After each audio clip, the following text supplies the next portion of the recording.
Question number 1, आज हम MTP में 25 रिवाइज करेंगे। क्वेश्चन नंबर 1, किसी को कोई डाउट है? पढ़ो क्या कह रहा है। Startup business was initiated by an entrepreneur by investing 1,40,000।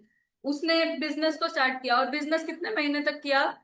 36 महीने तक, क्योंकि 3 साल तक बिजनेस चला है। तो 1,40,000 इंटू 36 मंथ रेशो। दूसरे ने उसको कितने महीने के बाद ज्वाइन किया? 6 महीने बाद। तो 6 महीने बाद ज्वाइन किया मतलब कितने महीने तक काम किया? 30 महीने तक।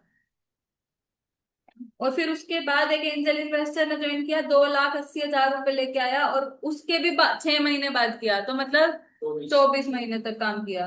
काट दो। जीरो स्टार, जीरो से 4 जीरो हर किसी में कट जाएगी। उसके बाद 7 की टेल पे कट जाएगा ये, 2 पे, 3 पे और 4 पे। और बाकी 6 की टेल पे कट जाएगा, 6 पे, 5 पे और 4 पे। तो क्या आ गया? 12:15:16। क्लियर है? जिनका गलत हुआ था वो देख लो। Next question. Sum of three numbers is 98। हो गया था ये सबका? तीन नंबर का सम दे रखा है 98। Ratio of the first to the second number. मान लेते हैं कि तीन नंबर ए बी सी है, ठीक है। Ratio of the first to the second number मतलब ए बाय बी की रेशियो दे रखी है 2/3, and second to the third B by C की रेशियो क्या दे रखी है? 5/8। तो A ratio B ratio C निकाल सकते हैं। कैसे निकलता है? A ratio B is equal to 2:3। और बी रेशियो सी निकालने के लिए यहाँ पे 5 और यहाँ पे 8। तो ये क्या आ जाएगा? 10:15:24। आगे तीनों की रेशियो मुझे क्या चाहिए था? Second number. सेकंड नंबर क्या है? 15। बाय में टोटल कितना आ जाएगा? टोटल 49 और तीन इनका सम कितना है? 98। 2 पे गया कितना आ गया? 30। समझ आया सबको? Muskan. Next question. Next question में देखो, लॉग वाला क्वेश्चन है। क्या होएगा? सबसे पहले तो यहाँ पे मैं एक प्रॉपर्टी लगा सकती हूँ, log A plus B by 4 को तो एज इट इज रखो। Log A plus log B क्या होता है? Log A B. तो यहाँ पे लॉग ए बी आ जाएगा। और ये 1/2 है, ये ऊपर पावर में चला जाएगा, ये 1/2 बन गया। लॉग से लॉग काट दूं तो यहाँ पे क्या बच जाएगा? A plus B by 4 is equal to A B की पावर 1/2। ठीक है। स्क्वायरिंग बोथ साइड्स कर दूं। जैसे स्क्वायरिंग बोथ साइड्स करूंगी तो क्या बन जाएगा? ए प्लस बी बाय 4 का whole square is equal to A B. खोल दो इसकी identity, A square plus B square plus 2ab by 4 is equal to A B. कोई प्रॉब्लम? ये 4 इधर डिवाइड, सॉरी 16ab, ये 16 इधर डिवाइड में उधर जाके मल्टीप्लाई है। तो क्या हो जाएगा? A square plus B square plus 2ab is equal to 16ab। कोई प्रॉब्लम? हमें क्या निकालना था? तो ये A square plus B square की वैल्यू क्या आ गई? 14ab। कोई प्रॉब्लम? इस 14 को तो उधर छोड़ दो, ए बी से डिवाइड कर दो इस साइड, क्या आ जाएगा? A square plus B square, यहाँ पे भी ए बी से डिवाइड, यहाँ पे भी ए बी से डिवाइड, यहाँ पे 14 एज इट इज है। एक ए से एक गया तो यहाँ पे क्या बच गया? A by B. यहाँ पे क्या बच गया? B by A is equal to 14। मुझे वैल्यू किसकी निकालनी थी? इसी की। समझ आ गया? क्या आएगा आंसर? 14। चलें आगे या कुछ नोट करना? ठीक है। Next question. ऐसे क्वेश्चन जब भी आते हैं तो क्या लेके करते हैं? के। तो ले लो के। 4 की power x is equal to 5 की power y is equal to 20 की power z is equal to K. तो 4 की वैल्यू क्या आ गई? के की पावर 1/x। 5 की वैल्यू क्या आ गई? के की पावर 1/y। और 20 की वैल्यू क्या आ गई? के की पावर 1/z। कोई प्रॉब्लम? 20 को क्या लिख सकती हूँ? 4 into 5। तो 20 को मैं लिख सकती हूँ 4 into 5। दोनों की वैल्यू सब्सटीट्यूट कर दो और सोल्व कर दो। कैसे सोल्व होएगा? के की वैल्यू क्या है? 20 की पावर, सॉरी, के की पावर 1/z। 4 की वैल्यू क्या है? के की पावर 1/x इंटू के की पावर 1/y। बेस से मैं मल्टीप्लाई में पावर ऐड। के की power 1/z is equal to के की पावर 1/x प्लस 1/y। तो ये पावर इक्वल हो जाएगी अब। 1/z is equal to 1/x plus 1/y। बताओ z क्या आएगा? X Y divide by X. समझ आया? एलसीएम ले लो इसका। यहाँ पे क्या बन जाएगा? y plus X. उल्टा कर दो, क्या बन जाएगा? X Y upon Y plus X. तो कौन सा ऑप्शन बन गया? डी। समझ आ गया मुस्कान? नेक्स्ट करो। कह रहे 58 is divided among 150 children such that each girl and each boy gets 25 and. समझ आया था ये क्वेश्चन कैसे होएगा? नंबर ऑफ गर्ल्स को कितना मान लो, x, और नंबर ऑफ बॉयज को मान लो कितना, y। टोटल बच्चे कितने हैं? 150। तो गर्ल्स को अगर मैंने x माना, बॉयज को अगर मैंने y माना, तो x plus Y is equal to 150। एक तो एक इक्वेशन ये बन गई। दूसरा क्या कह रहा है कि हर बॉय को कितने, हर लड़की को 25 पैसे मिलते हैं और हर लड़के को 50 पैसे मिलते हैं। टोटल पैसे मेरे पास कितने हैं? 58 रुपीज हैं। तो पहले पैसे को किस में कन्वर्ट करना पड़ेगा? रुपीज में। तो यहाँ पे कितना आ जाएगा? 0.25 है। एक्स लड़कियों को जितने रुपए मिले वो टोटल कैसे निकल जाएगा? एक लड़की को 25 पैसा मिल रहा है, लड़कियां एक्स है, तो total rupees 0.25 into X plus 50 पैसे 0.50 into Y is equal to कितने रुपए मिल रहे हैं? 58। एक इक्वेशन ये आ गई, दूसरी इक्वेशन ये आ गई। सॉल्व करो। 68, यस। इसको सॉल्व करो। सॉल्व कैसे करोगे? मेरे को क्या चाहिए? लड़कियां कितनी थी, एक्स की वैल्यू निकालनी है मेरे को, तो बॉयज को कट करना है। तो इस इक्वेशन को क्या करो? 0.5 से मल्टीप्लाई कर दो। ठीक है, इसको 0.5 से मल्टीप्लाई करोगे तो क्या आ जाएगा? 0.50। और 150 को 0.5 से मल्टीप्लाई करोगे तो क्या आ जाएगा? 75। क्लियर हुआ? ये माइनस माइनस माइनस गया, तो यहाँ पे क्या बच गया? माइनस का 0.25x is equal to minus का 17। माइनस से माइनस गया, इसको सोल्व कर दो। क्या आएगा? 68। लड़कियों का नंबर बताना था और लड़कियां क्या थी? x, तो कितनी आ गई? 68। क्लियर हो गया? ये तो बिल्कुल बेसिक बेसिक क्वेश्चन है। अब ये वाला क्वेश्चन बहुत ज्यादा अच्छा है, पढ़ो क्या कह रहा है, पहले खुद पढ़ के समझो कि क्या क्या कह रहा है।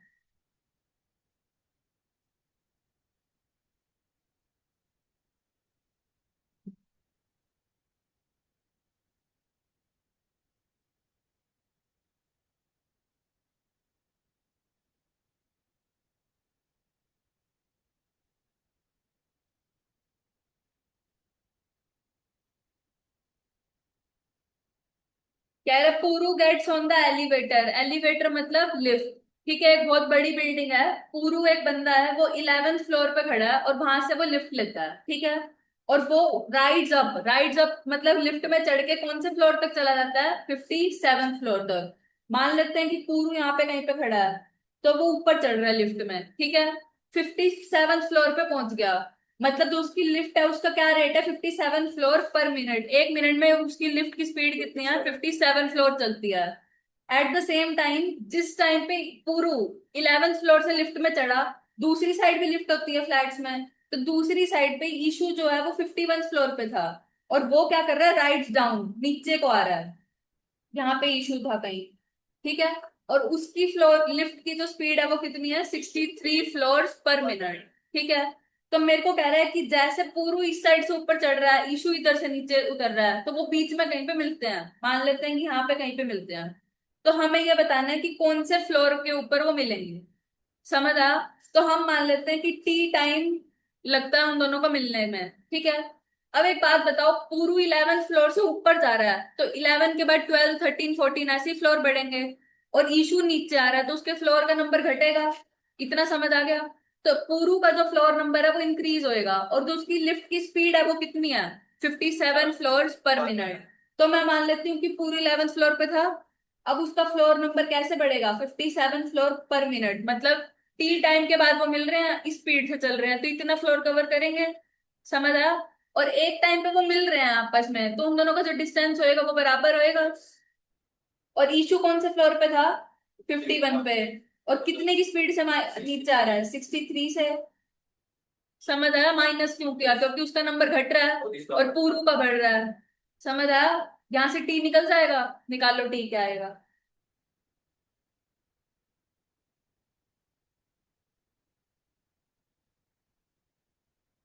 तो माइनस में आ रहा है। टी आएगा 1/3। क्यों आएगा माइनस में? समझ आ गया? मतलब टी टाइम जो है वो क्या है? 1/3 टाइम के बाद वो मिल रहे हैं, तो हमें तो फ्लोर नंबर बताना था ना कि कौन से फ्लोर पे मिलेंगे, तो इस किसी भी एक इक्वेशन में पुट कर दो। 11 + 57 × 1/3, इसको काट दो, कितने पे कटेगा? 19 पे। तो कौन से फ्लोर पे मिलेंगे ये? 30th फ्लोर पे दोनों की मीटिंग होगी। समझ आ गया? क्लियर है मुस्कान, उमेश?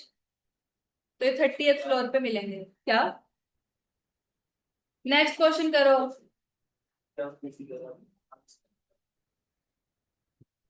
क्या हो गया? अब देखो नेक्स्ट क्वेश्चन कह रहा है क्वाड्रेटिक इक्वेशन दे रखी है, रूट्स का नेचर पूछ रहा है। जब कभी भी रूट्स का नेचर निकालना हो तो क्या निकालते हैं? डी। डी का क्या फॉर्मूला होता है? b² - 4ac। बी कितना है? -√5। -√5 का स्क्वायर कितना आ जाएगा? 5। -4, ए कितना है? 2। और सी कितना है? 1। तो क्या आ जाएगा? माइनस का 3। जब कभी भी डी लेस देन 0, याद है ना डी की 3 केस होते थे, D greater than 0, D equal to 0 और डी लेस देन 0। जब कभी भी ग्रेटर देन 0 होता था तो क्या आता था? Real and unequal roots. Equal to 0 होता था तो रियल एंड इक्वल रूट्स। और लेस देन 0 आता था तो नो रियल रूट्स। तो इनमें क्या आएगा? No real roots. एक बार दोबारा बताना। डी की 3 फॉर्म होती हैं। डी होता है डिस्क्रिमिनेंट, डिस्क्रिमिनेंट का फॉर्मूला होता है b² - 4ac। अब इसके 3 केस बनते हैं, एक लेस देन 0, एक इक्वल टू 0 या एक ग्रेटर देन 0। तीन ही चीजें होंगी, 0 पे खड़ा हो जाओ, या तो कोई चीज 0 से छोटी या 0 या 0 से बड़ी। तो 0 से बड़ी होएगी तो रियल और अनइक्वल रूट्स, 0 होएगी तो रियल और इक्वल रूट्स, 0 होगी तो real and equal, real plus equal, less than greater than 0 होगी तो रियल प्लस अनइक्वल, और लेस देन 0 होगी तो कोई रियल रूट ही नहीं आता, नो रियल रूट। जिन बच्चों ने 11th 12th में मैथ्स पढ़ रखा है उसमें आयोटा वाला कंसेप्ट आ जाता है, पर हमें सिर्फ इतना ही बताना है कि नो रियल रूट्स। ठीक है, चले आगे। कोई प्रॉब्लम? Next question. अब कह रहा है कि फॉर द इक्वेशन, ये क्यूबिक इक्वेशन आ गई, प्रोडक्ट जो है दो रूट्स का कितना दे रखा है? 12। अब इसके अंदर क्या करो, 3 वाली इक्वेशन का सम निकाल लो पहले। अल्फा बीटा गामा 3 रूट मान लिए।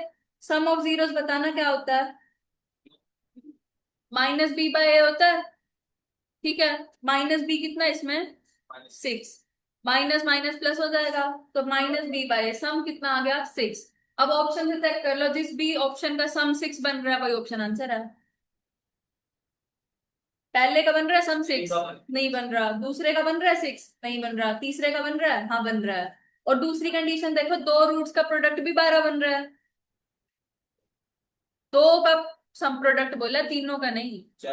ठीक है, तो 12 बन रहा है, तो क्या ऑप्शन आंसर आ जाएगा? सी। समझ आ गया? कोई भी एक चीज निकाल लिया करो इस क्वेश्चन में, उससे चेक कर लो। समझ गए? Next question. ऑप्शन से हो जाएगा बिल्कुल, क्या एडिशनल बैंक का सेकंड क्वेश्चन है, बिल्कुल सेम। इसको ऑप्शन से चेक कर लो। जोन सी भी इक्वेशन में सारे ऑप्शन चेक हो जाएंगे, वही ऑप्शन आंसर आ जाएगा। अब देखो कौन सा फिर फेल होएगा। सेकंड ऑप्शन में 0 3 है, अगर फर्स्ट इक्वेशन में 0 3 पुट किया तो 3 18 से बड़ा होता है? नहीं, तो बी ऑप्शन तो गया। बी ऑप्शन गया। ऐसे ही सी ऑप्शन में भी 0 10 है, 10 18 से बड़ा होता है? नहीं, तो सी ऑप्शन भी गया। ऐसे ही डी ऑप्शन में 0 7 है, वो भी जाएगा। तो क्या ऑप्शन बच गया? ए। क्लियर हो गया? नहीं, 0 3 पुट करके देख, फर्स्ट इक्वेशन में सेटिस्फाई होएगा? 0 हर एक इक्वेशन में हर एक ऑप्शन चेक करना, जो रैंडम रैंडम चेक कर लो ना, जिससे भी रिजेक्शन मिलेगी उसको काट दो उठा के। समझ आया मुस्कान, श्रेया? इसके बाद है next. Longest side of a triangle is 2 times the shortest side. Longest side जो है वो डबल है शॉर्टेस्ट साइड की। ठीक है, थर्ड साइड जो है वो क्या है? 4 centimetre shorter than the longer side. Longer से कितनी छोटी है? 4। तो टी जो होगी वो उसकी वैल्यू क्या आ जाएगी? 2s - 4। और मुझे क्या बताना है? मिनिमम लेंथ बतानी है शॉर्टेस्ट साइड की। ये बहुत अच्छा क्वेश्चन है। इसके बाद क्या कह रहा है? पेरीमीटर जो है वो एटलीस्ट 61 है। एटलीस्ट का मतलब 61 या 61 से बड़ा। तो पेरीमीटर का क्या मतलब होता है? सम ऑफ ऑल साइड्स, मतलब longer side plus shorter side plus third side, greater than और इक्वल टू होएगा 61। ये चीज समझ आई? एटलीस्ट का मतलब क्या होता है, उतना या उससे बड़ा। अब लॉन्गर साइड की वैल्यू कितनी है, 2s, इसकी वैल्यू ऐसी है, और t की वैल्यू कितनी है, 2s-4 इज ग्रेटर देन और इक्वल टू 61। इसको सॉल्व कर दो, क्या आ जाएगा, 5s इज ग्रेटर देन और equal to 65, s is greater than और इक्वल टू 13। मतलब जो शॉर्टेस्ट साइड है वो या तो 13 होएगी या 13 से बड़ी होएगी। और हमसे क्वेश्चन में क्या पूछ रहा है, मिनिमम लेंथ, मतलब कम से कम कितनी होएगी। तो या तो वो 13 होएगी या 13 से बड़ी होएगी, तो सबसे छोटी कब होएगी, 13। क्या, नहीं समझ आया, तो क्या होएगा आंसर, 13। समझ आ गया। पेपर जब मुश्किल बनता है तो वो इसी टाइप के क्वेश्चन से बनता है, इनमें दिमाग लगा लिया तो गेम खत्म है, कुछ था इसमें। क्लियर। नेक्स्ट क्वेश्चन करो। अब आ गया फाइनेंस का chapter start. A sum of 725 is lent in the beginning of a year at a certain rate of simple interest। 725 रुपए मैंने सिंपल इंटरेस्ट पे ब्याज पे चढ़ा दिए, ठीक है। 8 महीने के बाद मैंने थोड़े से रुपए और इन्वेस्ट करे, रेट जो था वो पहले से डबल हो गया। अब बच्चे जल्दबाजी में पढ़ते ही नहीं है। रेट ट्वाइस द फॉर्मर, मतलब पहले जितना रेट था उससे कितना रेट हो गया, double. Eight the end of the year 33 रुपए 50 पैसे उसको कितना मिला, ब्याज मिला। तो हमें कह रहा है ओरिजिनल रेट क्या होगा। तो क्या होता है सिंपल इंटरेस्ट का फॉर्मूला, पीआरटी। तो पी कितना था पहले, रेट मुझे नहीं पता, टाइम कितना था 1 साल, तो 1 साल का मतलब 1/100, कोई दिक्कत। प्लस में उसके बाद मैंने क्या किया, 365.5 रुपीज और इन्वेस्ट किए, डबल रेट पे करे, तो 2 आर। टाइम कितना होएगा, अब यहाँ पे चैलेंज है। 8 महीने बाद किए, मतलब कितने महीने के लिए किए, 4 महीने के लिए। और 4 महीने को किस में कन्वर्ट करेंगे, ईयर में, क्योंकि मैंने यहाँ पे क्या पुट किया, 1। तो क्या आ जाएगा ये, और इंटू 100, और ब्याज टोटल मिला कितना, 33.50। क्लियर। इसको सॉल्व कर सकते हो, करो, क्या आएगा, नहीं, 3.46। इसको पूरे को सोल्व करो फटाफट, क्या आ रहा है बताओ।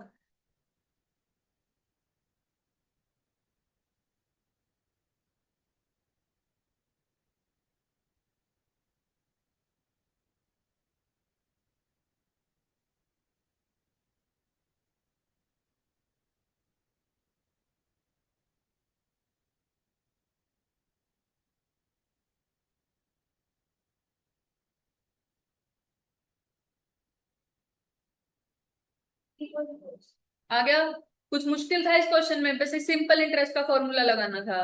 भाई देखो पेपर में नॉर्मली सिंपल इंटरेस्ट का तो क्वेश्चन आएगा नहीं, वो 2-3 बारी तो लगवाएगा, कुछ ना कुछ तो ट्विस्ट देगा। सीए का पेपर है, कुछ वो खेल थोड़ी है। समझ आ गया।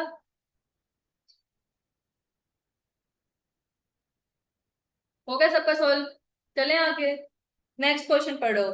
There is a 60% increase in the amount in 6 years at simple interest.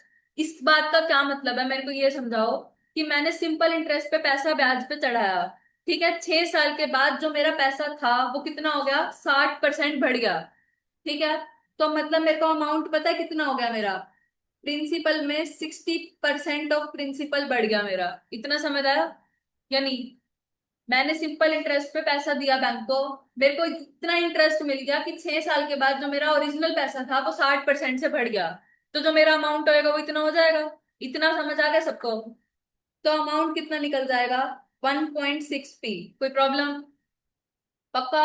अब अमाउंट होता क्या है, प्रिंसिपल प्लस इंटरेस्ट। तो principal plus interest is equal to 1.6p। कोई प्रॉब्लम। इंटरेस्ट का फॉर्मूला क्या होता है सिंपल इंटरेस्ट में, PRT. P R T is equal to 1.6p। कोई प्रॉब्लम। टी कॉमन ले लूं यहाँ से, क्या आ जाएगा, 1 + RT is equal to 1.6p। कोई प्रॉब्लम। अब यहाँ पे क्या बच जाएगा, पी से पी कट जाएगा, तो 1 + RT इज इक्वल टू 1.6। कोई दिक्कत, 1 उधर जाके माइनस। तो यहाँ पे मैंने क्वेश्चन तो अभी पढ़ा ही नहीं, क्या दे रखा है, 0.6। कोई दिक्कत। अब रेट कितना था, नहीं पता। टाइम कितना था, 6 साल, तो कर दो पुट, क्या आएगा, R × 6 is equal to 0.6, R is equal to 0.1, मतलब रेट कितना आ गया, 10%। इतना समझ आ गया सबको। रेट निकल गया यहाँ से। मुस्कान क्या नहीं समझ आया? सीधा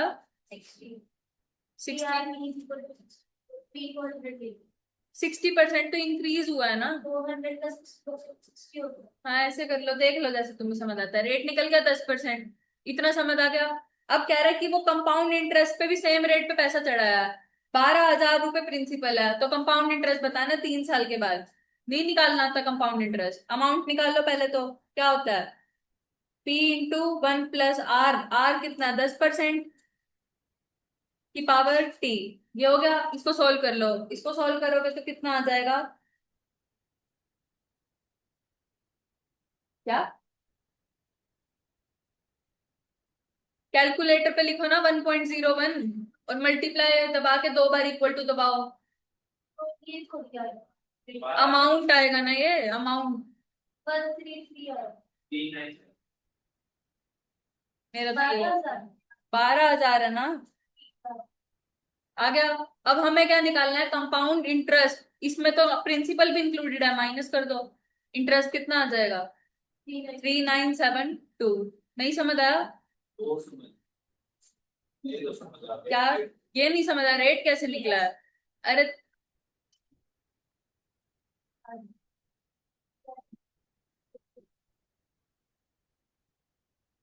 जो ओरिजिनल उसने बैंक में पैसा दिया था, उस पे 60% पैसा इंक्रीज हो गया। तो अब इसका अमाउंट कितना होएगा? ओरिजिनल था, अमाउंट जो मिला है वो प्रिंसिपल का ही तो इंक्रीज होएगा। तूने आज बैंक में पैसा दिया, वो तो प्रिंसिपल होता है तेरा, उसी का तो इंक्रीज होएगा। उसका 60% इंक्रीज हो गया, तो ऐड कर दिया उसमें, तो ये अमाउंट आ गई तेरी 6 साल के बाद की। तो इसको सोल्व कर दिया, 1.6 भी आ गया। अब अमाउंट होता क्या है? प्रिंसिपल में क्या जुड़ जाता है? इंटरेस्ट। तो ये इंटरेस्ट जोड़ दिया। इंटरेस्ट सिंपल है तो क्या लगेगा? PRT। खोल के सोल्व कर। अब आया समझ? क्लियर हो गया सबको? कोई दिक्कत? तो क्या आ गया आंसर? 3972। चलें आगे। श्रेया क्लियर है? नेक्स्ट क्वेश्चन पढ़ो।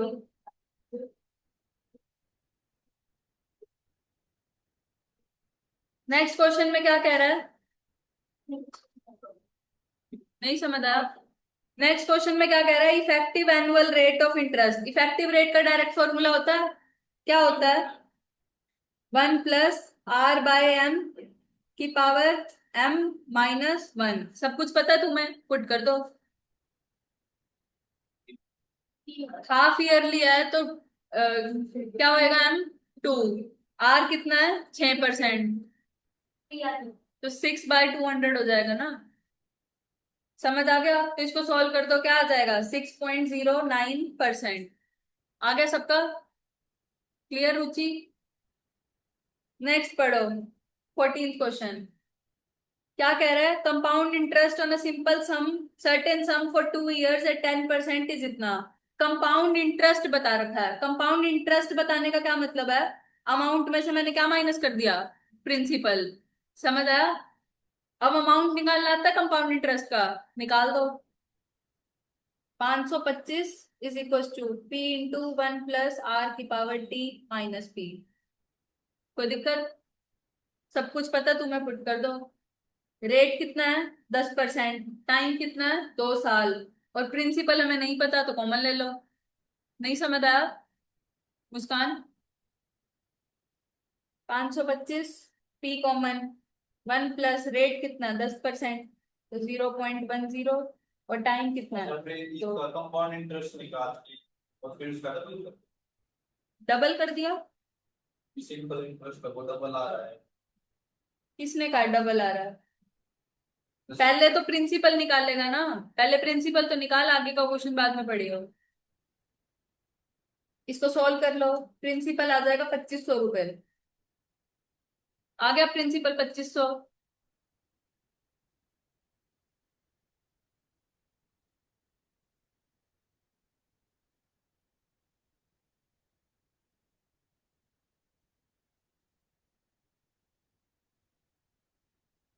आ गया? क्या नहीं समझ आया? ये 1 - 2 P कॉमन ले लिया ना मैंने।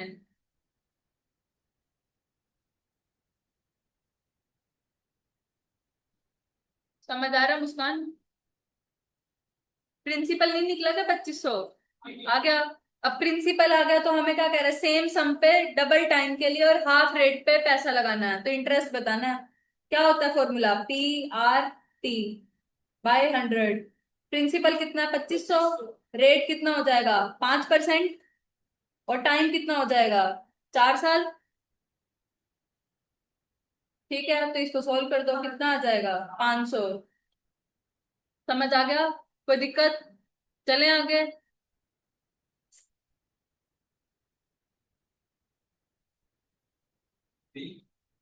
नेक्स्ट पढ़ो क्वेश्चन। फ्यूचर वैल्यू निकालनी है। फ्यूचर वैल्यू का डायरेक्ट फॉर्मूला होता है, क्या होता है, future value is equal to present value into 1 + R/m की पावर।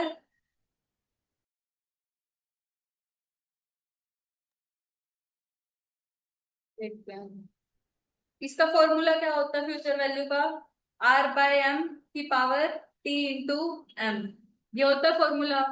ये तो नॉर्मल वही कंपाउंड इंटरेस्ट वाला फॉर्मूला होता है फ्यूचर वैल्यू का। तो ठीक है, सब कुछ पुट कर दो। इन्वेस्टमेंट कितनी है, 7,000 रुपए की। 1 + रेट कितना है, 10%।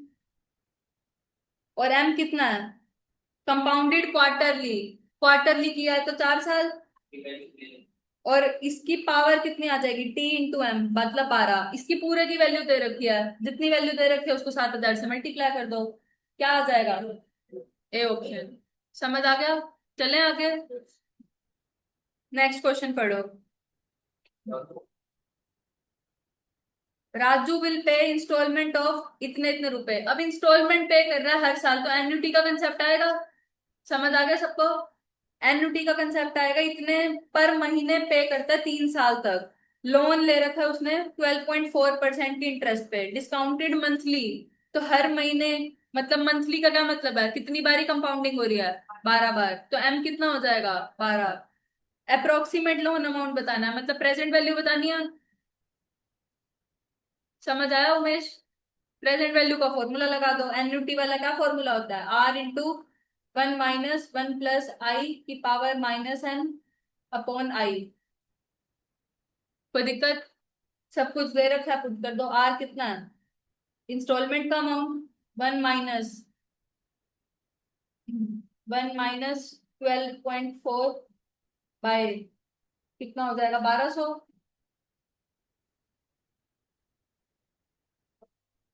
और ये माइनस में कितनी पावर हो जाएगी, 36। और बाय में 12.4/1200। जीटी दबा के सॉल्व करना आता है इसको। ये पूरी वैल्यू कितनी आ जाएगी, ये दे रखी है देखो। ये वाली वैल्यू पावर 36 है, और हमारे फॉर्मूले में -36 है। तो इसको तुम अपने आप से सोल्व करो। क्या करोगे, इस वैल्यू को सोल्व करोगे तो आ जाएगा 1.10033, ये जो दे रखा है अंदर।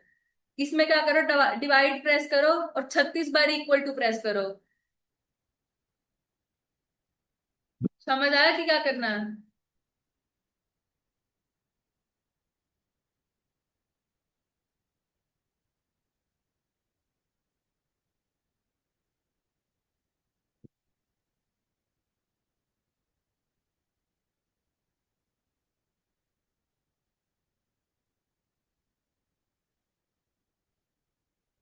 36 बार इक्वल टू प्रेस करने के बाद जीटी प्रेस कर देना। जीटी प्रेस करते ही 3150 से मल्टीप्लाई कर दो, आंसर आ जाएगा। 9425 कुछ आ रहा है। हाँ, 345, ठीक है, थर्ड ऑप्शन। जो भी आ रहा है अप्रोक्सीमेट आएगा। आ गया सी ऑप्शन। गिने चुने 6-7 फॉर्मूले हैं इस चैप्टर में भी, बस ये सोचना है कहाँ पे क्या लगेगा।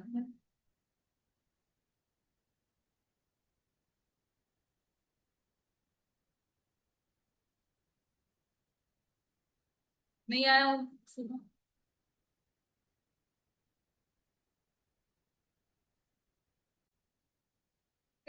ऑप्शन आंसर हो जाएगा सी। नेक्स्ट पढ़ो। Shift deposits. अब शिफ्ट डिपॉजिट ने इतना किया in bank for 10% annual compounding interest rate, calculate approximate value of this series deposits at the end of year. If the deposit occurs at the beginning of year, अगर beginning of the year है तो क्या multiply हो जाता है साथ में, 1 + i, तो फ्यूचर वैल्यू का फॉर्मूला, और क्या लगा दो, 1 + i। करो।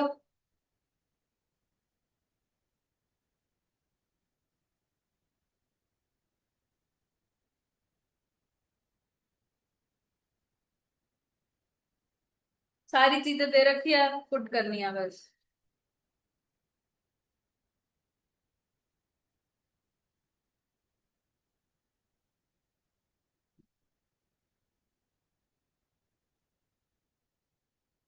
एन कितना है, 5 साल।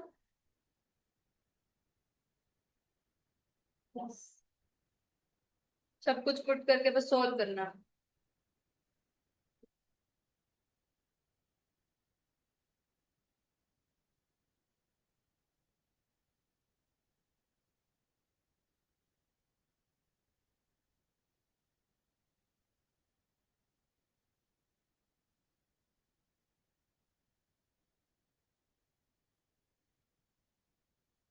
6105, यस। 67 आएगा, 67156। आ गया, 67156.1। क्या आ जाएगा, बी ऑप्शन। आ गया सबका। आ गया रुचि। नेक्स्ट क्वेश्चन पढ़ो।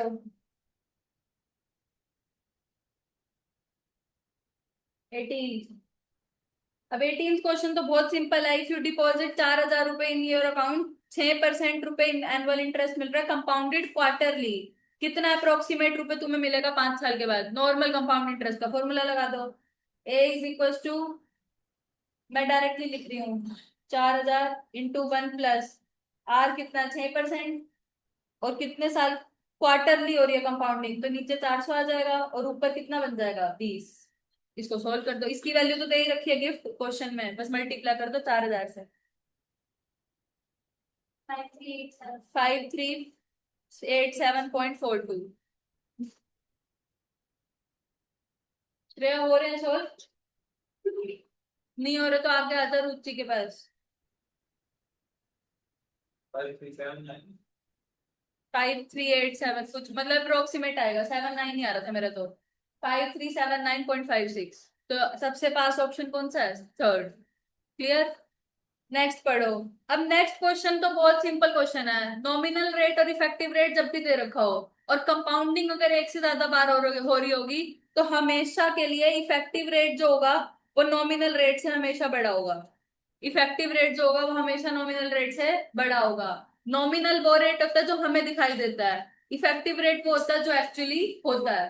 तो इफेक्टिव रेट क्या होगा, नॉमिनल रेट से बड़ा। तो कौन सा ऑप्शन आ जाएगा, बी। क्लियर। नेक्स्ट पढ़ो।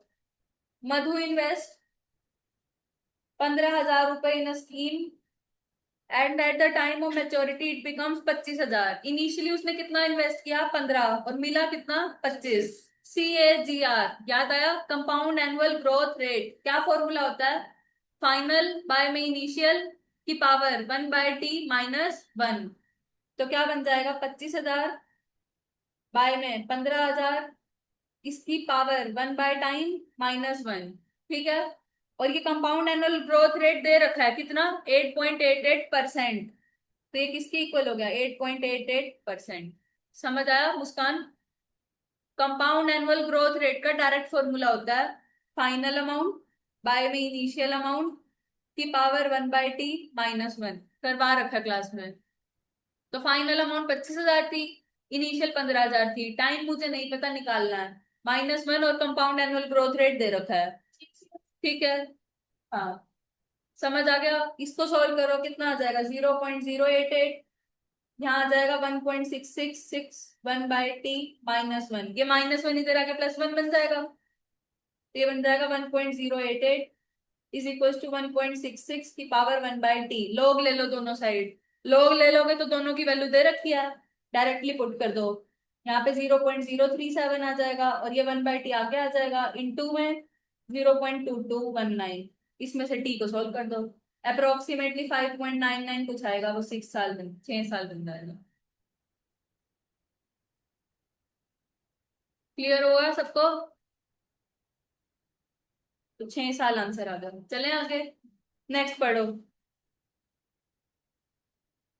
कितना अप्रोक्सीमेट अमाउंट हमें सेव करना है एनुअली एक्यूमुलेट करने के लिए, इतने रुपए, मतलब फ्यूचर वैल्यू पता है हमें, ठीक है। Eight the end of 12 years, if the saving interest 12% annually, लगा दो नॉर्मल फॉर्मूला कंपाउंड इंटरेस्ट का, बताओ क्या आएगा आंसर।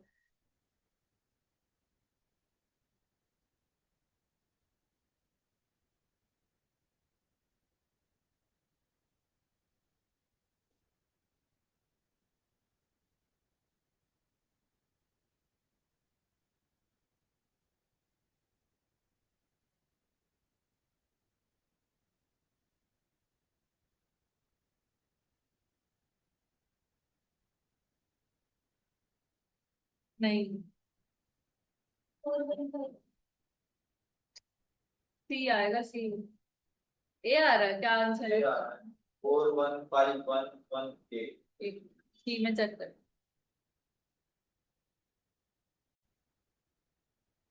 इस क्वेश्चन का आंसर आ जाएगा सी। नेक्स्ट पढ़ो, Dinesh receives a cash bonus.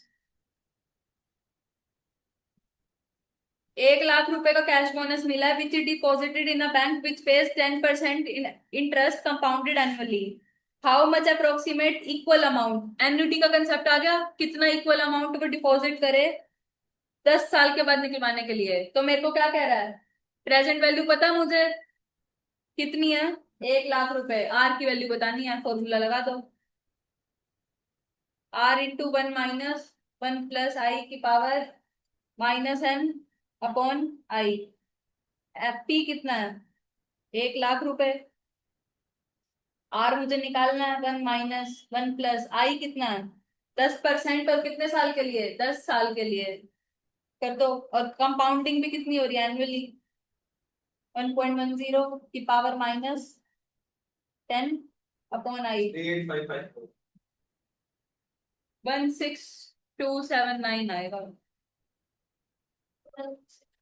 GT से होएगा ये तो सॉल्व, समझ में आया। 1.1 की वैल्यू दे रखी है, कितनी है, 259। नहीं, इसको इससे करना पड़ेगा, तुम्हें खुद से सॉल्व करना पड़ेगा। ऑप्शन भी नहीं, आप लोग सबसे पहले कैलकुलेटर पे क्या करो, 1.1 लिखो, डिवाइड प्रेस करो, और 10 बार इक्वल टू प्रेस करो, फिर जीटी प्रेस कर दो। कर दिया, और उसको क्या कर दो, डिवाइड इक्वल टू कर दो, मल्टीप्लाई कर दो 1 लाख से। क्या आ रहा है, 16279.53। तो कौन सा ऑप्शन आ गया, ए। क्लियर हो गया, शुभम, आ गया, सॉल्व नहीं हुआ अभी, कर ले। 16274 आ गया। नेक्स्ट पढ़ो, क्या कह रहे हैं, find the approximate future value for an annuity. अब फ्यूचर वैल्यू की अप्रोक्सीमेट वैल्यू बतानी है, मतलब आर की वैल्यू बतानी है, नहीं सॉरी, आर तो दे रखा होगा। ड्यू, एन्युटी ड्यू का मतलब मैंने पहले भी बताया था, इसका मतलब क्या होता है, पेमेंट जो है वो बिगिनिंग ऑफ द ईयर हो रही है, मतलब 1 + i से क्या होगा इसमें, एडिशनली मल्टीप्लाई है। तो इसमें फॉर्मूला लगेगा, future value is equal to R into 1 + i की पावर n -1 अपॉन आई, और ये मल्टीप्लाई किससे हो जाएगा, 1 + i से। समझ आया, सारी चीजें पता, पुट कर दो। आर कितना है, 500 रुपए। 1 + इंटरेस्ट कितना है, 6। अब इसके अंदर ये एक बहुत अच्छा ट्विस्ट है, ध्यान से समझना। एक मिनट रुको, क्यों आएगी पॉइंट में, 400, 8 साल और 9 महीने। 8 साल तो पूरे हो गए, 9 महीनों को साल में कन्वर्ट करेंगे तो कितना आ जाएगा, 9/12। तो इसको सोल्व करोगे तो आ जाएगा 35/12, ठीक है। और नहीं, 35/12 नहीं, रुको इसको काट लो, 8 + 3/4, अब आएगा 35/4। क्लियर। अब कंपाउंडिंग कितनी बारी हो रही है, क्वार्टरली, तो मल्टीप्लाई किससे हो जाएगा, 4 से। 4 से 4 गया, तो पावर कितनी आ जाएगी, 35। अब आया समझ। और ये देखो 35 वाली पावर की वैल्यू भी दे रखी है, तो अगर कुछ ना समझ आया तो इसको यूज कर लेना, तभी अपनी दिमाग लगाने बैठ जाओ। फिर इसमें क्या करो, -1 अपॉन में नीचे भी क्या आ जाएगा 6/400 इंटू में 1 + 6/400। इसको सोल्व कर लो, आंसर आ जाएगा।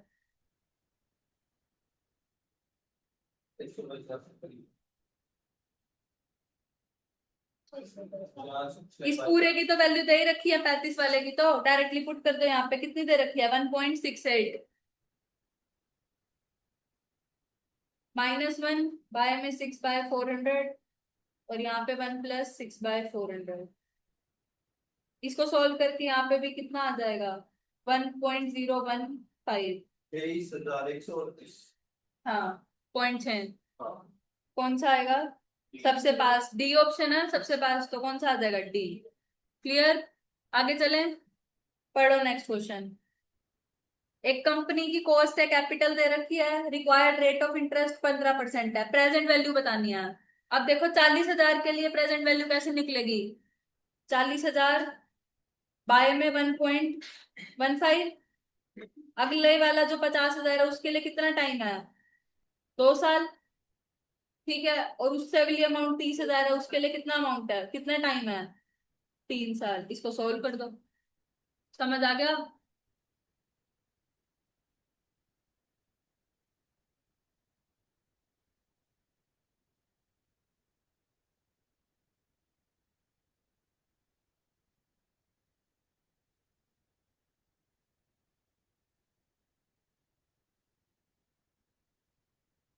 वन वन 92315 आएगा। Yes, D option.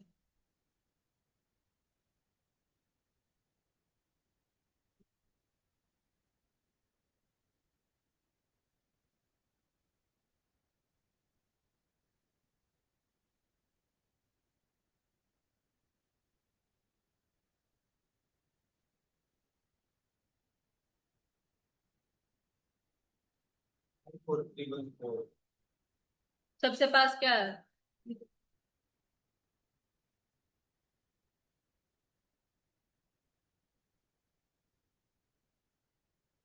Next question चले, कर लो कर लो।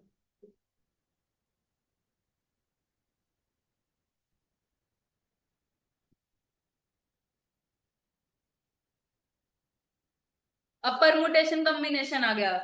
कह रहा है कि how many distinct permutation of the word Mississippi. तो पहले तो लिखो है क्या क्या, एम, फिर आई, फिर 2 S, फिर आई, फिर 2 S, फिर आई, फिर 2 P और फिर आई। ठीक है, कितने हैं टोटल लेटर्स? इसमें कह रहा है कि when 4 I's do not come together. तो हम क्या करेंगे अगर हमें कोई कह देता है कि ये काम नहीं करना, तो हम क्या करते हैं, वो काम करते हैं और टोटल में से क्या कर देते हैं, माइनस। तो टोटल में से जब 4 I's टुगेदर होंगे, 4 I's टुगेदर, वो माइनस कर देंगे। कोई प्रॉब्लम? तो टोटल अरेंजमेंट कितने बनेंगे, लेटर कितने हैं, 1 2 3 4 5 6 7 8 9 10 11।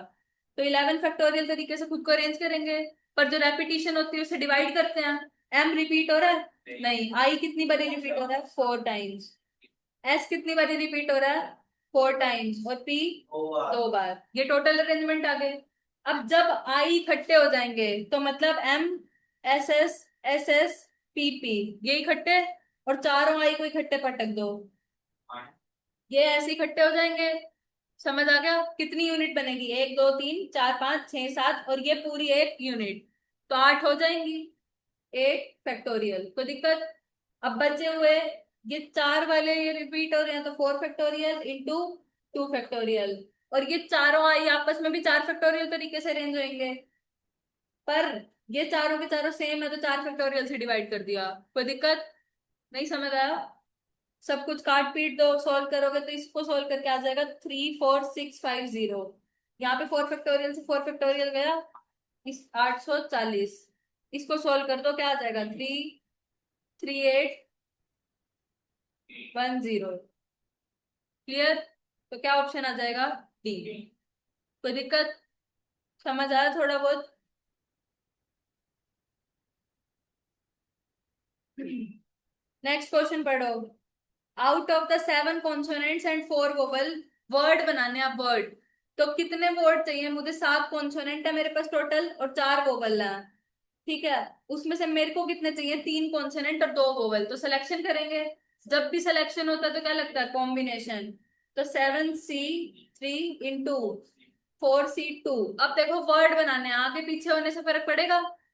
तो कितने लेटर हैं वर्ड में? 5। 3 कॉन्सोनेंट है, 2 वोवल है। 5 लेटर हो गए, आगे पीछे होने से फर्क पड़ेगा? तो हर बारी नया वर्ड बनेगा। कितने तरीके से खुद को अरेंज कर सकते हैं? 5 फैक्टोरियल से सॉल्व कर दो, आंसर आ जाएगा। 25200 आंसर आ जाएगा। समझ गए? क्लियर है? शुभम, तेरे को कुछ याद नहीं है चैप्टर का? अपना रिवाइज कर लिया। 5 फैक्टोरियल से क्यों मल्टीप्लाई किया है? क्योंकि सिलेक्शन तो हो गया, वर्ड बनेंगे। अब वर्ड बनेंगे तो आगे पीछे होने से हर बारी नया वर्ड नहीं बनेगा। तो कितने तरीके से लेटर्स खुद को अरेंज कर पाएंगे? 5 फैक्टोरियल तरीके से। नहीं समझ आया उमेश? आ गया? नेक्स्ट पढ़ो। कह रहे सीमा, भारती, प्रियंका, खुशबू, ललिता 5 स्पीकर्स हैं। नंबर ऑफ एज जिसमें सीमा जो है वो हमेशा भारती से पहले बोले, मतलब ये दोनों इकट्ठी बन गई, इनमें अरेंजमेंट हो पाएगा? नहीं। और बाकी के कौन कौन बच गए? जो भी बच गए, प्रियंका, खुशबू, ललिता, जो भी बच गए बचा दिए। ये 3 तो ये हो गए। 3 तो ये हो गए और एक ये। तो 4 सीटें होगी टोटल। 4 फैक्टोरियल ये हो गया। अब ये दोनों आपस में अरेंज कर सकते हैं खुद को? फिक्स है ये तो क्या आ जाएगा? 24। नहीं समझ आया? एनसी उसमें मॉड्यूल में तुम्हारा ABCD का क्वेश्चन था। A always speaks before B, ऐसे कुछ समझ गए? तो 24 आंसर आ जाएगा। क्लियर? नेक्स्ट पढ़ो। क्या कह रहा है कि ये टीम बनानी है 3 लोगों की। ग्रुप है 2 मैन का 3 विमेन का। कितने तरीके से ये करें हम कि 1 मैन और 2 विमेन से हमारी टीम बन जाए? कितने की टीम बनानी है? 3 की। और कितने चाहिए? 1 आदमी चाहिए, 2 विमेन चाहिए। तो 2 मैन में से 1 मैन का सिलेक्शन करेंगे और 3 मैन में से 3 विमेन में से 2 विमेन का सिलेक्शन कर लेंगे। तो ये क्या हो गया? 2 और 3C1, तो 3 कितना आ जाएगा? 6। समझ आ गया? अब सिलेक्शन जब करते हैं तो आगे पीछे होने से फर्क पड़ता है? नहीं। तो क्या आ जाएगा? 6। क्लियर? आसान है ना परमुटेशन तो। नेक्स्ट पढ़ो। Find the sum of n terms. A n nth term दे रखी है तो फर्स्ट टर्म निकाल लो। फर्स्ट टर्म कितनी आ जाएगी? A1 6। ए एन पता है कितना? 5n+1। SN निकालना है। क्या होता है फॉर्मूला? n/2 A+AN। ठीक है। पुट कर दो वैल्यू। n/2 6+5n+1 क्या आ जाएगा? n/2 5n+7। कौन सा ऑप्शन आ गया? C। क्लियर? नेक्स्ट पढ़ो। Sum of first 3 terms of a GP दे रखा है, प्रोडक्ट दे रखा है। इसके बाद कह रहे हैं कि इनमें से कौन सी टर्म जीपी की नहीं है। तो इसको हमें पूरा का पूरा सॉल्व करना पड़ेगा। मैंने बताया था जीपी के अंदर अगर प्रोडक्ट लेना हो या टर्म लेनी हो तो क्या मानते हैं?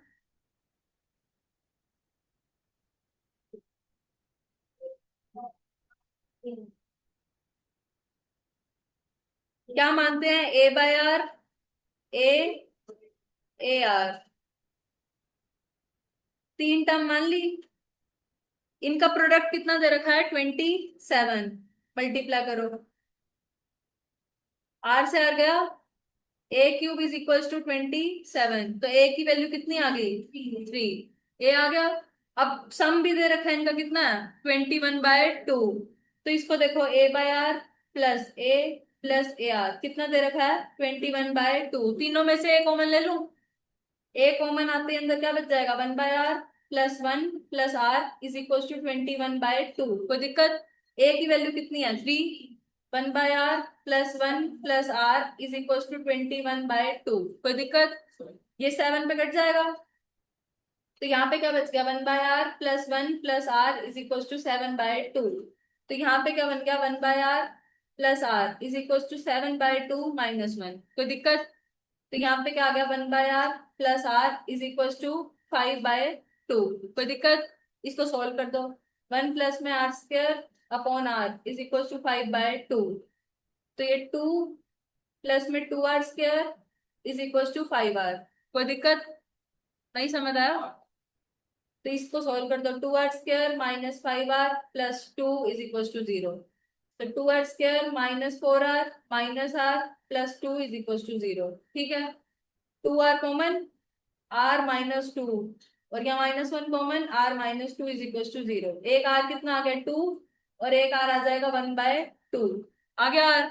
अब हमारी टर्म्स क्या क्या थी, a/r, a ar, a पता है r पता है, निकाल दो टर्म्स, बताओ क्या आएगी।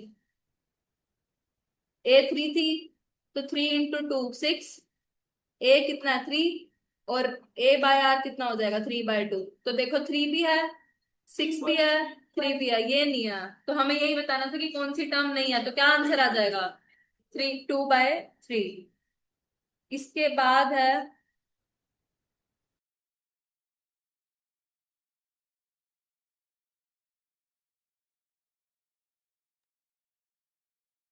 Question number 31। क्या कह रहा है, इंसर्ट 4 नंबर्स बिटवीन 2 एंड 22।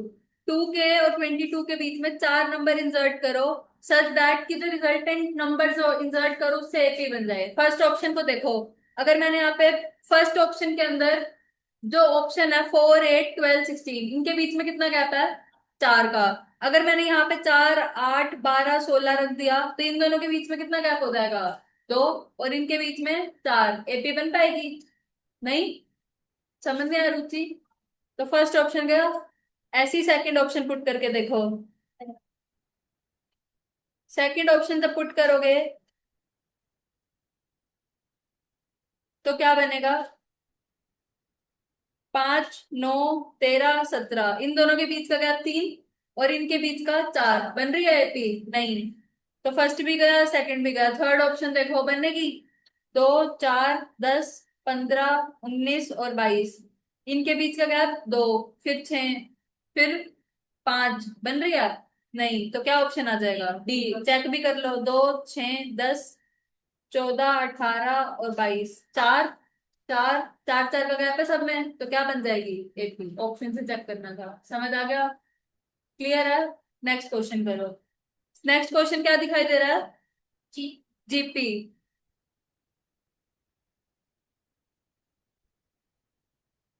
हमें कह रहा है सम ऑफ द सीरीज बतानी है। अब ये जो सीरीज दे रखी है ये क्या दे रखी है GP, N कितना है 6।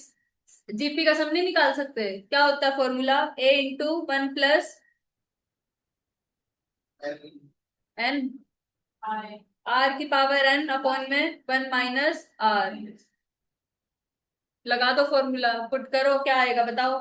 R कितना है 1/2, क्यों आएगा -1/2, 1/2/1, 1/2।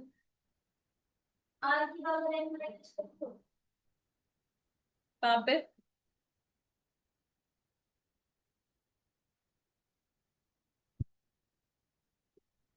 ये होता है फॉर्मूला, सही लिखा है मैंने। कोई कुछ नहीं बोलता, कुछ भी लिख दो, जो लिख दो वही फॉर्मूला है। A में R की पावर N -1 अपॉन में R -1 कब आता है, और 1 माइनस ये कब आता है, जब 1 से बड़ा हो और 1 से छोटा हो, तो 1 माइनस R की पावर N। करो, नहीं अलग है, कहाँ तो प्लस लिखा हुआ है। हो गया सोल्व, A कितना है 1, R कितना है हाफ, N कितना है 6, पुट कर दो।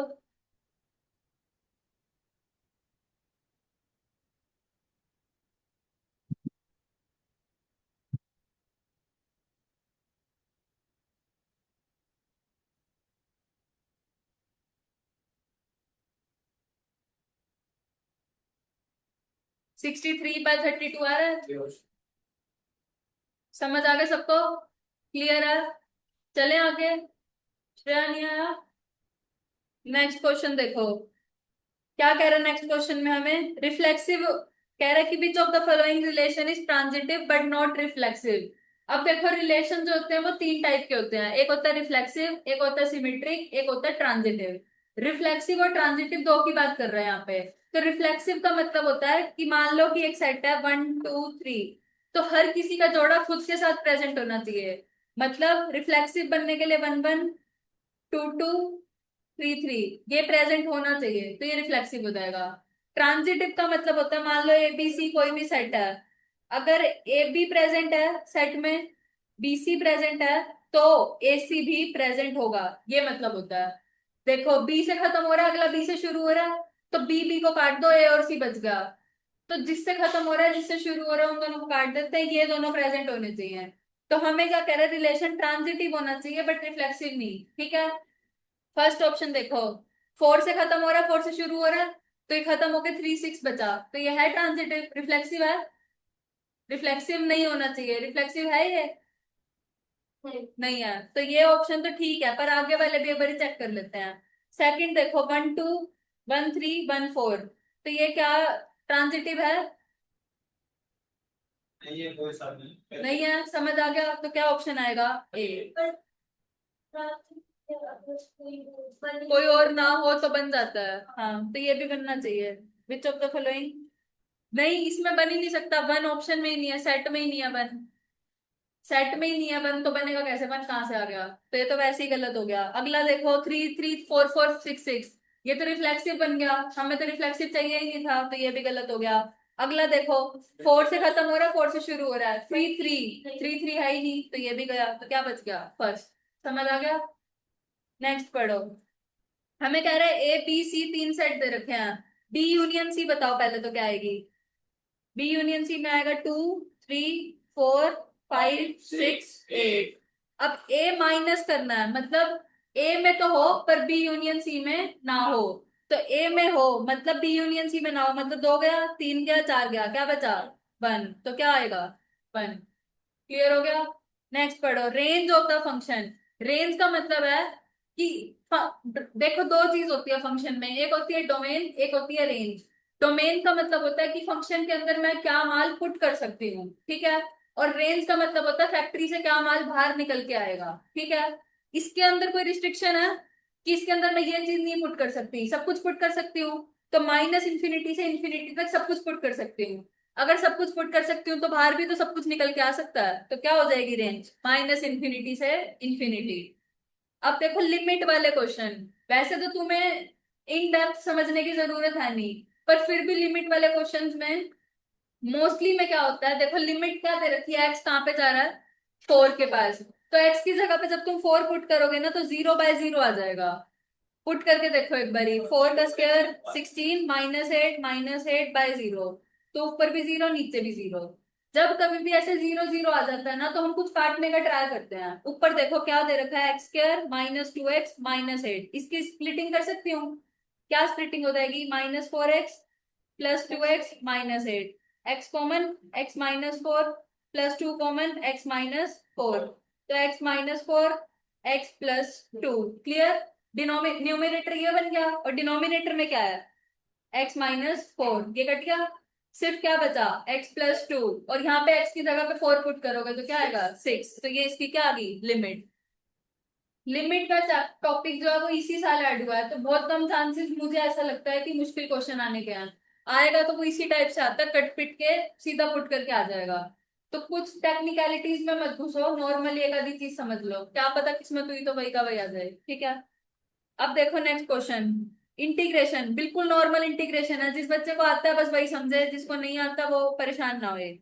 अब देखो लिमिट दे रखी है 2 से 4, इसकी पावर क्या होती है? एक इंक्रीज होती है, रिजल्टेंट पावर से डिवाइड होता है, तो क्या आएगा? 3x -2, इसकी पावर 3, रिजल्टेंट पावर से डिवाइड, इनटू में अंदर वाले का डेरिवेटिव, ये आ गया। कोई प्रॉब्लम? ये तो इसका इंटीग्रेशन हो ही गया, तो यहाँ पे साइन हटा दो और क्या लगा दो? 4 और 2। क्लियर हो गया? अब डायरेक्टली 4 पुट कर दो और माइनस क्या कर दो? 2। तो क्या बन गया? 12 -2 का क्यूब, और ये 1/9 बाहर ले लो, ठीक है। 4 पुट किया मैंने, -6 -2 4 का क्यूब। क्लियर? इसको सॉल्व कर दो, 1/9 क्या आ जाएगा? 10 का स्क्वायर क्यूब 1000 -64, क्या आएगा? 1/9, 1000 में से 64 गया, 936, तो क्या आ जाएगा? 104। जिस बच्चे को इंटीग्रेशन आता होगा हो जाएगा। रुचि हो गया? समझ आया? समझ आ गया? बस ऐसे ही करना है। नॉर्मल इंटीग्रेशन लिया, फिर लिमिट पुट कर दी, क्योंकि डेफिनेट इंटीग्रल है। क्लियर? उमेश? अच्छा, ये तो कर ही नहीं रही चैप्टर। अब देखो, ये दे रखा है एफ एक्स निकालना है, एफ डैश एक्स दे रखा है। अगर एफ डैश एक्स दे रखा है, एफ एक्स निकालना है तो क्या करेंगे, इंटीग्रेशन। इंटीग्रेशन करते हैं, इसका क्या आएगा, 2 12x³ बाय 3 -4x² बाय 2। ये कट जाएगा, 4x³ -2x², ये क्या आ गया, एफ एक्स आ गया। इंटीग्रेशन जब करते हैं तो एक कांस्टेंट भी आता है सी, लगा दिया कांस्टेंट ऑफ इंटीग्रेशन। जब -3 पुट करेगी तो यहाँ पे से सी की वैल्यू निकल जाएगी, और सी की वैल्यू निकलने के बाद मुझे एफ एक्स बताना था, ए ऑप्शन आंसर आ जाएगा। समझ आ गया। नेक्स्ट क्वेश्चन देखो, D Y by D X. 140 के लिए कैसे आएगा? 143 सी की वैल्यू आ जाएगी ना, -3 पुट करेगा तो 4 इंटू में -3 का क्यूब -2 इंटू में -3 का स्क्वायर +3, और ये किसके इक्वल है, 17 के। सी की वैल्यू आ जाएगी 143। समझ आ गया, क्लियर है। नेक्स्ट क्वेश्चन देखो, D Y by D X निकालना है। तो हमें क्या दे रखा है, एक को वाई मान लो, वाई किसको मानोगे, इसको, ठीक है। इसका टी है, सॉरी एक्स नहीं है, T. D Y by D T निकाल सकते हो, क्या आ जाएगा, ई की पावर टी माइनस ई की पावर -t/2। कोई दिक्कत। ऐसे ही एक्स को मान लो ई की पावर टी माइनस ई की पावर -t/2, तो dx बाई डी टी क्या आ जाएगा, ई की पावर टी प्लस ई की पावर -t/2। हमें क्या निकालना था, dy बाय डी एक्स। देखो, और इसकी वैल्यू क्या है, x, और ये किसकी वैल्यू है, y। समझ आया, ये नहीं आया, दोनों को डिवाइड कर दो उठा के, dt से dt कट जाएगा, तो क्या बच जाएगा, x/y। नहीं समझ आया, इसको और इसको डिवाइड कर दिया, इसकी वैल्यू क्या थी, x, और इसकी वैल्यू क्या थी, y। dt से dt कट गया, dy बाई डी एक्स बचा था, और क्या आ गया, x/y। अगर इंटीग्रेशन, डिफरेंशिएशन, लिमिट्स, इनके क्वेश्चन आएंगे तो वो बिल्कुल बेसिक आएंगे, ऐसे ही हमेशा ही ऐसे आते हैं। जिसको आता है वो हो जाएंगे, परेशान होने की जरूरत नहीं है। समझ आ गया ये। नेक्स्ट पढ़ो, इसका तो नॉर्मल इंटीग्रेशन निकालना है, पर इसके अंदर एक ट्विस्ट है जहां पे गलती हो सकती है। क्या बोला हुआ, डिफरेंशियल फंक्शन निकालना है। जब कभी भी बोले डिफरेंशियल फंक्शन निकालना है तो क्या करोगे, D Y by D X करते हैं, सॉल्व कर देगी। इस डी वाई को इधर रख दे, सॉल्व करने के बाद डी एक्स से मल्टीप्लाई कर दो बस, ये बन जाएगा डिफरेंशियल फंक्शन। तो इसका आंसर आ जाएगा, देख हर किसी के अंदर डी एक्स दे रखा है ना, तो डिफरेंशियल फंक्शन जब भी पूछेगा तो इसके मतलब क्या है, वहां पे क्या आएगा, डी एक्स साथ में। क्लियर। अब आ जाओ लॉजिकल रीजनिंग पे। लॉजिकल रीजनिंग इसकी 1 नंबर की थी, मतलब दिमाग घुमा दे ऐसी थी, बढ़िया। ठीक है, फर्स्ट क्वेश्चन को देखो। इसका क्या आंसर बनेगा 40 का? 40th का बनेगा मेरे ख्याल, कौन सा बी या डी बनेगा, देख लेना। ठीक है, इंटीग्रेशन करके दिखाऊं क्या, सॉरी डेरिवेटिव होएगा इसमें, तो करके दिखाऊं, हो गया। करे 41 क्वेश्चन। तो मतलब इंटीग्रेशन डिफरेंशिएशन के क्वेश्चन ना बहुत आसान आएंगे, जिसको आता है वो देखते ही छोड़ मत देना, बस ये कह रही हूँ मैं, एक बार जरूर देख लेना कि क्या पूछा हुआ है, ठीक है। नेक्स्ट क्वेश्चन देखो, नेक्स्ट क्वेश्चन में हुआ किसी का, नेक्स्ट क्वेश्चन क्या गड़बड़ आई। जब कभी भी ऐसा क्वेश्चन आता है तो हम क्या करते हैं, पहले तो डिफरेंस निकाल के देखते हैं। डिफरेंस से भी नहीं आ रहा, इस क्वेश्चन का आंसर बी बनेगा, बी 40th का। देखो, ध्यान से देखो, इस क्वेश्चन में 2 8 26 62 122 और 212, इन दोनों के बीच का गैप 6, इन दोनों के बीच का गैप 18, इन दोनों के बीच का गैप 36, 60 और 90। कुछ पैटर्न बन रहा है, 120 बनेगा। नहीं समझ आया, कोई पैटर्न नहीं बन रहा, इनका बीच नीचे वालों का गैप ठीक नहीं समझ आया। अब इसका क्या करेंगे, दोबारा से नीचे वाला का गैप देखो, इन दोनों के बीच का गैप देखो 12, फिर इसका 18, फिर 24 और फिर 30। अब देखो 6 की टेबल बनती दिख रही है, इनके बीच का गैप कितना है, 6। ठीक है, अगर यहाँ पे अगला 6 का गैप आएगा तो ये नंबर कितना आएगा, 36। तो यहाँ पे जो नंबर आएगा वो 126। और फिर यहाँ पे जो नंबर आएगा उस मैटर को 212 प्लस 126 कितना आ जाएगा 338। तो क्या आंसर आ जाएगा 338। देखो टू टायर सीरीज है, डबल डिफरेंस निकाल के देखना है। समझ आ गया? क्लियर है सबको? कोई दिक्कत? चले आगे। पेपर में अगर मिसिंग प्लेस वाले आते हैं तो वो इसी टाइप के आते हैं, सीधे लॉजिकल रीजनिंग मत एक्सपेक्ट करना कि नॉर्मल नॉर्मल आएगी। इसीलिए बच्चे बोलते हैं मैथ्स का पेपर मुश्किल आया है। नेक्स्ट पढ़ो। 418, फिर नहीं पता क्या है, फिर 100, फिर 180, फिर 294 और 448। डिफरेंस देखें पहले, इन दोनों के बीच का गैप 14। यहाँ पे क्या गैप आएगा नहीं पता, यहाँ पे क्या आएगा नहीं पता, यहाँ पे 80, यहाँ पे 114 114 और यहाँ पे 154। अब भी यहाँ पे कुछ नहीं समझ में आ रहा। अब फिर से डबल टायर पे डिफरेंस देखते हैं। यहाँ पे तो कुछ समझ नहीं आएगा। यहाँ पे कितना बन रहा है 34 और यहाँ पे कितना 40। इन दोनों के बीच का गैप कितना है 6 का। अगर यहाँ पे भी गैप देखें तो कितना बनना चाहिए नंबर 28। ठीक है, तो यहाँ पे नंबर आएगा कितना अगर 28 का गैप है तो, और यहाँ पे 80 आ रहा है तो क्या माइनस करूं उस नंबर में से, 28 माइनस करूं कि 80 आ जाए तो कितना बनेगा 52।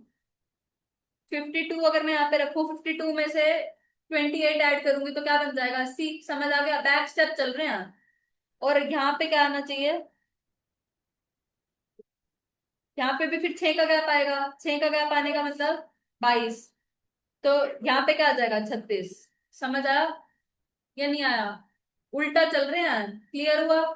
अब देखो ऊपर, यहाँ पे आ गया 14। एक मिनट, 26, 28, 22। तो यहाँ पे तो एक चीज और आएगी, 30 आएगा। 30 सही कह रही हो, 30 आएगा। एक मेरा आगे पीछे होगा थोड़ा।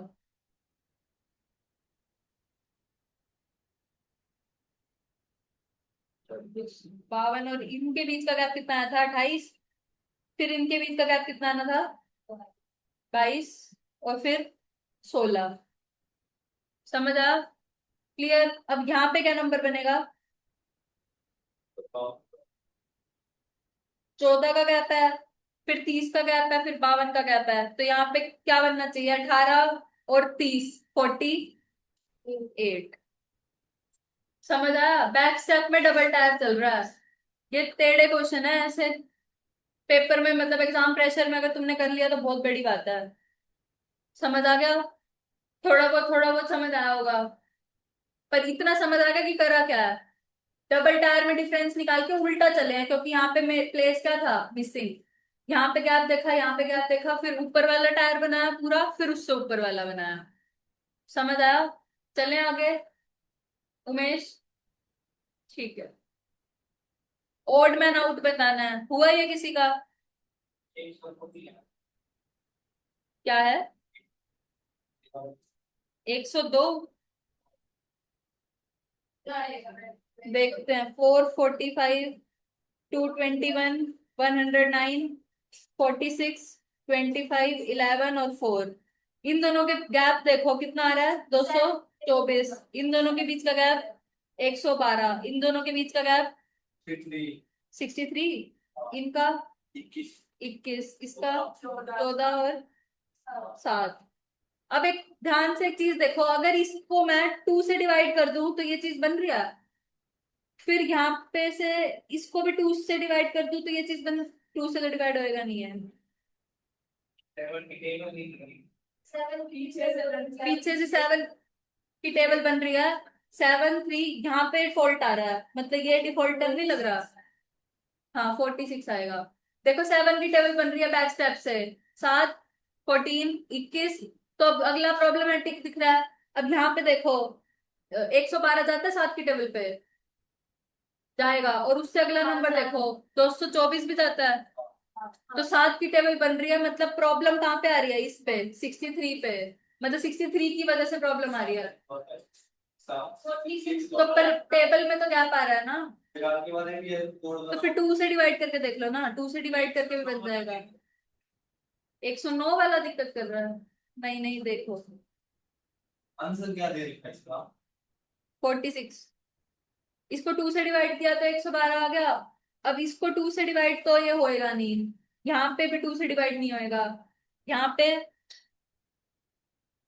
यहाँ पे भी नहीं होएगा, नहीं 2 से डिवाइड से तो नहीं बनेगा, 7 की टेबल से ही बनेगा। 7, 7 2 जा 14, 7 3 जा, तो यहाँ पे क्या आना चाहिए, 7 4 जा 28 आना चाहिए ना, तो यहीं पे तो प्रॉब्लम आ रही है, और ये प्रॉब्लम आ किसकी वजह से रही है, 46 की वजह से।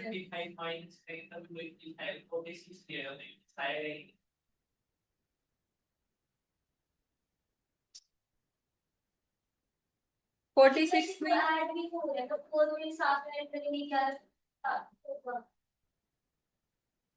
यहाँ पे देख, अगर यहाँ पे 28 आ जाता और यहाँ पे 109 के बाद 56 आ जाता तो शॉर्ट हो जाता बिल्कुल।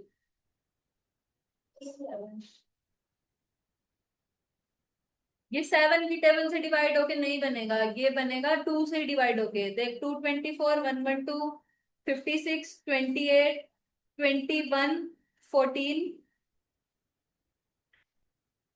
21 जो है वो यहाँ पे प्रॉब्लम क्रिएट कर रहा है। देखो 14 और यह 7, अगर इस 21 को मैं देखूं एक बारी के लिए हटा दूं, बाकी के गैप अगर मैं नॉर्मल कर दूं, तो यहाँ पे 2 से डिवाइड होके बन रहा है, यहाँ पे भी बन रहा है, ये भी बन गया, ये भी बन गया। ये वाला जो 21 आ रहा है इसकी वजह से प्रॉब्लम हो रही है, और ये 21 आ किसकी वजह से रहा है, 46 की वजह से, ये 2 पे डिवाइड होके बनेगा। 7 की टेबल पे तो गैप आएगा ही आएगा, यहाँ पे तक तो कॉन्टिन्यूअसली बन गया, फिर ये 63 भी बन जाएगा, फिर आगे क्या, और बीच में गैप आ गया, तो नहीं बनेगा ये। समझ आया? नेक्स्ट करो, इसका आंसर 46 आएगा। नेक्स्ट का है सी। नेक्स्ट क्वेश्चन बहुत अच्छा है, देखो बहुत इजी भी है। मैंने क्या बताया था कि अगर कोडिंग करनी है तो ए बी सी डी चार चार का बनाते हैं, तो ए बी सी डी चार, फिर A B C D E F G H I J K L M N O P Q R S T U V W X, और ये वाई और जेड, ऐसे बनाते थे।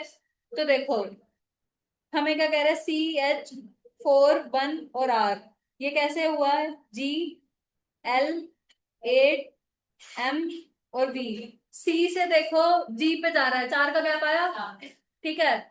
4 से 8 में भी 4 का गैप आया, एच से एल देखो 4 का गैप आ रहा है।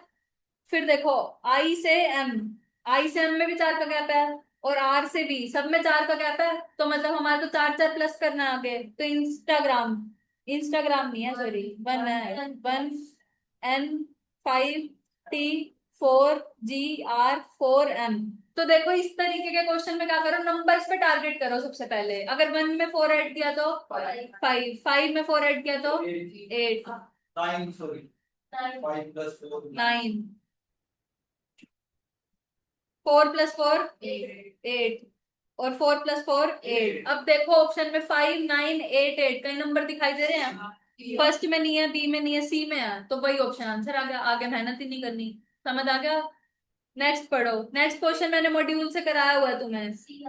देखो सबसे पहले कह रहा है कि ऑल द बेस्ट का मतलब है 564, और 536 का मतलब है बेस्ट ऑफ लक। तो ऑल द बेस्ट और बेस्ट ऑफ लक में क्या वर्ड कॉमन है, बेस्ट, बेस्ट कॉमन है। अब बेस्ट में देखो इस कोड में और इसमें क्या नंबर कॉमन है, 6, तो 6 का कोड बन गया बेस्ट। समझ आ गया? नहीं समझ आया रुचि? क्लियर? अब देखो बेस्ट ऑफ लक और ऑल इज लक, इन दोनों में क्या कॉमन है, लक, और नंबर कौन सा कॉमन है, 3, तो 3 का मतलब बन गया लक। क्लियर? अब हमें क्या चाहिए, लक ही बताना था, तो 3 आ गया लक का, बस खत्म। क्लियर हो गया? ठीक,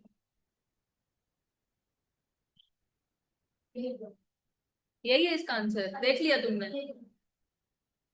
अब है next question, a man is facing north west direction. North west कौन सी डायरेक्शन होती है, ईस्ट वेस्ट नॉर्थ साउथ, तो नॉर्थ वेस्ट इधर मुंह करके खड़ा है, ठीक है। हमें कह रहा है 90 डिग्री क्लॉकवाइज डायरेक्शन में टर्न हो गया, तो 45 इधर 45 इधर, तो इधर मुड़ गया। अब हमें कह रहा है कि देन 180 डिग्री एंटी क्लॉकवाइज, तो एंटी क्लॉकवाइज मतलब उल्टा, तो 90 तो यहीं पे आ गया, 45 इधर 45 इधर आ गया, घूम गया। तो अब कह रहे हैं and then another 90 degree in the same direction, same direction का मतलब एंटी क्लॉकवाइज, तो 45 इधर और 45 इधर, तो ये वाली डायरेक्शन बन गई। ये कौन सी डायरेक्शन है? South east. समझ आया या नहीं आया?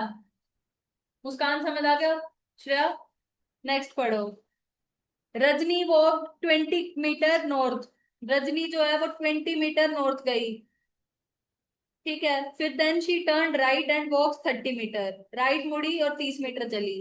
Then again she turn right and walks 35, और वाह कितना वॉक किया? 35। Then she turn left, left मतलब उधर, उधर मुड़ी और 15 चली। फिर कह रहे then she turn left and walks 15, यहाँ पे पहुंच गई।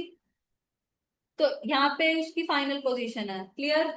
और यहाँ तक का जो डिस्टेंस था वो 20 था, यहाँ तक का 15 था, ये और ये स्टार्टिंग पोजीशन थी, ठीक है। तो मेरे को कह रहा है स्टार्टिंग पोजीशन से फाइनल पोजीशन के बीच का गैप कितना है, ये वाला डिस्टेंस बताना है मेरे को। तो ये तो 15 और ये 30, कितना हो गया? 45। और ये स्टार्टिंग है, ये फाइनल पोजीशन है यहाँ पे, तो कौन सी डायरेक्शन है? ईस्ट, तो 45 मीटर ईस्ट। समझ आ गया? कोई दिक्कत? उमेश नहीं समझ आया? ठीक है चलो नेक्स्ट पढ़ो। At a crossing pole there was a direction which was showing all the four, ये तो मैंने एडिशनल तुम्हें बैंक कराया था एक दिन एक्सरसाइज, उसमें कराया था ऐसा क्वेश्चन, ध्यान से पढ़ो, अच्छा क्वेश्चन है। At a crossing there was a direction pole, एक आदमी एक जगह से गुजर रहा था, वहां पे डायरेक्शन पोल लगा हुआ था, compass, which was showing all the four correct direction, जो करेक्ट डायरेक्शन शो कर रहा था।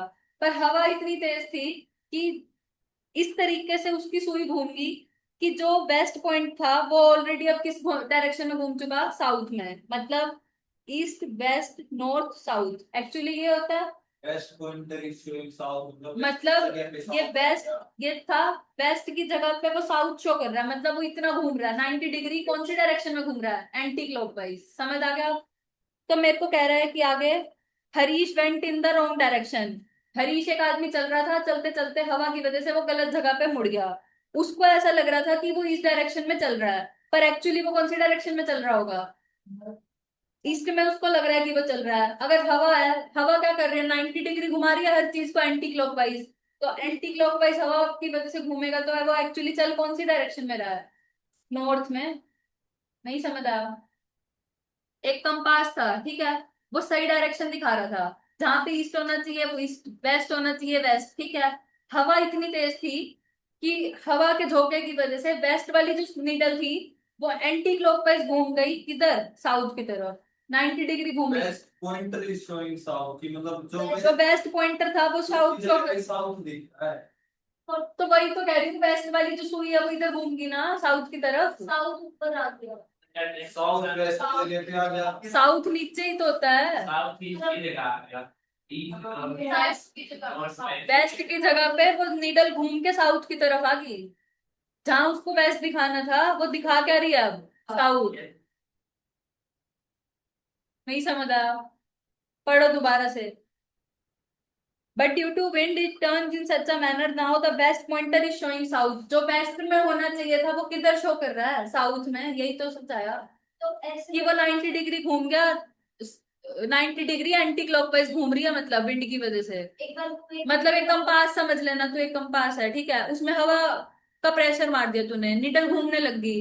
अब वो इतना प्रेशर मारा तूने कि एंटी क्लॉकवाइज घूम रही है निडल 90 डिग्री, तो जो विंड की वजह से जो ओरिजिनली वेस्ट में था, हवा आने की वजह से वो 90 डिग्री घूमगी, किधर? Anti clockwise. तो ओरिजिनली उसको लग रहा था वो ईस्ट में चल रहा है, अब एंटी क्लॉकवाइज घूम के वो किधर चल रहा होगा? एक्चुअली नॉर्थ में। एंटी क्लॉकवाइज 90 डिग्री घूमने का क्या मतलब है? नॉर्थ में। नहीं समझ आया उमेश? तो क्या आएगा? नॉर्थ। नेक्स्ट क्वेश्चन पढ़ो। नेक्स्ट क्वेश्चन है कि two car start from the opposite places on a highway, ये मैंने कराया हुआ है असाइनमेंट का क्वेश्चन। दो गाड़ियां हैं, हाईवे पे स्टार्ट हुई, 150 किलोमीटर का उन दोनों के बीच का फासला है, ठीक है। पहली कार 25 किलोमीटर चलती है, 25 किलोमीटर चली, then took a right turn ले लिया, एंड देन 15 किलोमीटर चली। ठीक है, नहीं समझ आया? फिर उसके बाद लेफ्ट टर्न मुड़ गई और कितना चली, 25 किलोमीटर। क्लियर? फिर उसके बाद उसने अपनी डायरेक्शन वापसी वही पकड़ ली कि वो मेन रोड पे आ जाए। क्लियर? तो यहां तक तो चल पड़ी। In direction back to in meantime, due to a minor breakdown the other car only run 35 kilometre. दूसरी गाड़ी मान लेते हैं यहाँ पे थी। अब वो गाड़ी 35 किलोमीटर चली और वो गाड़ी खराब हो गई। ठीक है, तो वो यहीं पे रुक जाएगी। और इस वाली गाड़ी ने कितना डिस्टेंस कवर कर लिया होगा, यहाँ तक 25 और 25 50। क्लियर है? तो हमें कह रहा है कि उन दोनों कार्स के बीच में कितना गैप है। एक गाड़ी यहाँ है, एक गाड़ी यहाँ है। टोटल डिस्टेंस कितना था, 150। इस गाड़ी ने 35 कवर किया, इस गाड़ी ने 50 कवर किया, तो कितना बचा, 85 माइनस कितना बच गया, 65। मतलब इन दोनों के बीच का गैप कितना है, 65। क्लियर हो गया? नेक्स्ट पढ़ो। Some boys were are sitting in 3 rows all facing north direction. ये अच्छा क्वेश्चन है। क्या कह रहा है कि कुछ बॉयज हैं, वो कुछ बैठे हुए हैं 3 rows में। ठीक है, 3 rows में बैठे हुए हैं, तीनों का मुंह किस साइड है, नॉर्थ की साइड है। नॉर्थ डायरेक्शन कौन सी होती है, सामने की side. Such that A is in the middle row, A जो है वो मिडल रो में बैठेगा। P is just to the right of A मान लो यहाँ बैठ गया, तो पी जो है उसके बिल्कुल कहाँ पे बैठेगा, राइट में, but in the same row. बिठा दिया। आगे बढ़ो, Q is just behind P. अब बिहाइंड का क्या मतलब है, पीछे, तो क्यू को उसको पीछे बिठा दिया। R is the north of A, R जो है वो कहाँ पे है, ए के नॉर्थ में। तो हमें कह रहा है आर और क्यू के बीच में क्या डायरेक्शन है, आर कौन सी डायरेक्शन में है क्यू के, ये कौन सी डायरेक्शन होती है, ईस्ट, सॉरी हाँ, ईस्ट वेस्ट नॉर्थ साउथ, तो ये क्या बन गई, साउथ ईस्ट। क्लियर हो गया? अच्छा क्वेश्चन है ये, अच्छे क्वेश्चन है, इसमें सारे एक से एक है। क्लियर? तो क्या बनेगा, साउथ ईस्ट। चले आगे। अब अगले वाले क्वेश्चन में तो थोड़ी सी गड़बड़ थी। एक ही चीज मान के चलेंगे एक बारी में। या तो ये मान लो कि एक्सट्रीम एंड पे बैठे हैं, या ये मान लो कि इनके बीच में 3 लोग हैं। बताओ क्या मान के करवाऊं, एक्सट्रीम एंड वाला कराऊं? ठीक है, एक्सट्रीम एंड पे बिठा दो एन को और एच को, 2 केस बनेंगे। टोटल लोग कितने हैं, 7। 1 2 3 4 5 6 7। 1 2 3 4 5 6 7। एक जगह एन को और एच को बिठा दो, एक जगह एच को और एन को बिठा दो। कोई दिक्कत? आगे पढ़े क्वेश्चन। अब क्या कह रहा है कि टोटल देर आर 3, तो ये वाली लाइन काट दूं, इसका तो कोई रेफरेंस ही नहीं बचा। Two, total 2 number of person sit between H and O, H और ओ के बीच में कितने लोग बैठेंगे, 2। तो ओ यहाँ पे आ जाएगा, और नीचे वाले केस में ओ यहाँ पे आ जाएगा। कोई दिक्कत? अब क्या कह रहा है कि m is not an immediate neighbour of N, H और एन। m जो है वो ना यहाँ आ सकता ना यहाँ आ सकता। m यहाँ पे भी नहीं आ सकता, m यहाँ पे भी नहीं आ सकता। क्लियर? तो m के लिए या तो ये जगह बचेगी या ये बचेगी, अबे नहीं पता हमें, तो आगे चलते हैं।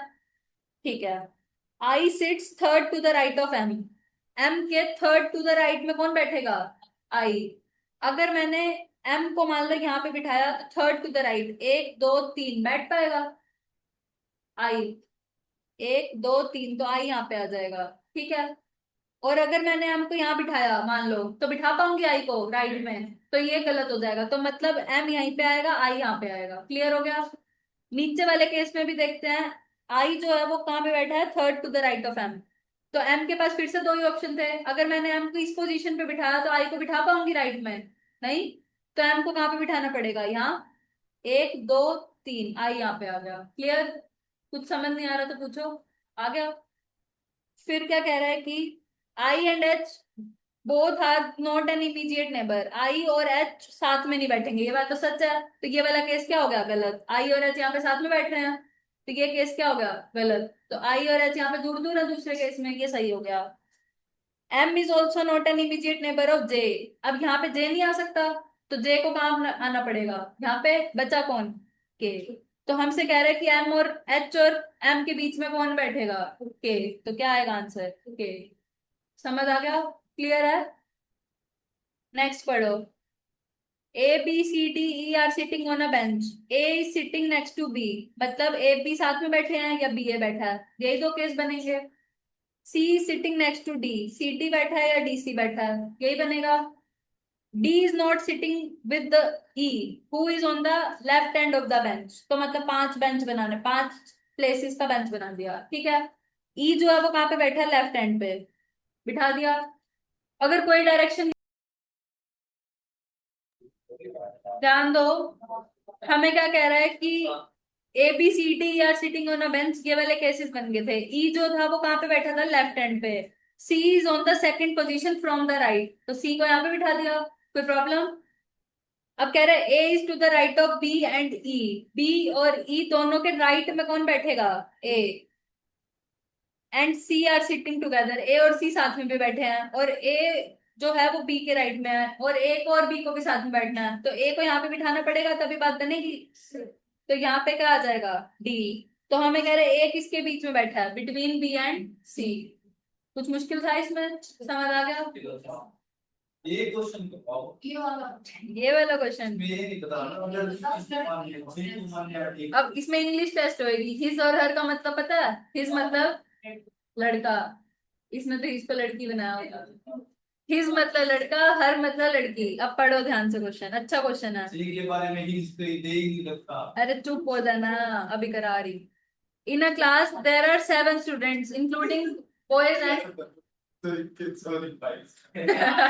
दो मिल गई थी भाई। चलो मैं तीनों, क्योंकि बी है एक ऑप्शन में, तो बी एक। चलो मैं लड़की ढूंढ, बता रखा मैं लड़की ढूंढवाती हूँ, है।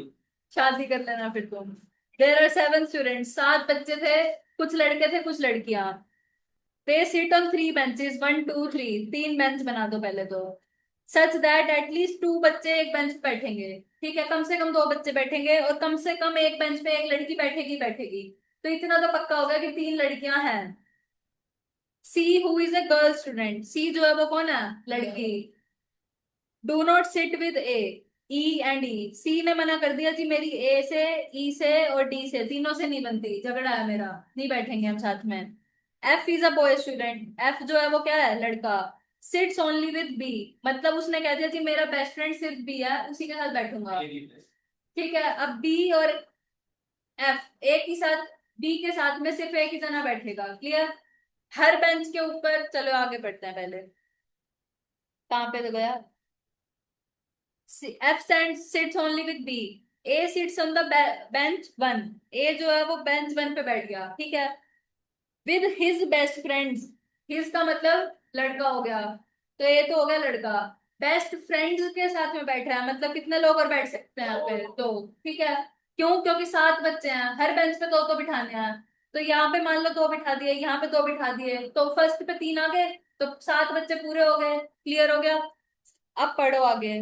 जी sits on the bench 3rd, G जो है वो यहाँ पे बैठ गया, बैठ गया या बैठ गई हमें नहीं पता। तो एफ और बी के पास कौन सा ऑप्शन बच गया, सेकंड। एफ को और बी को बिठा दिया, हर बेंच पे एक लड़की को बैठना जरूरी है, तो बी लड़की होगी, क्लियर, समझ आ गया इतना।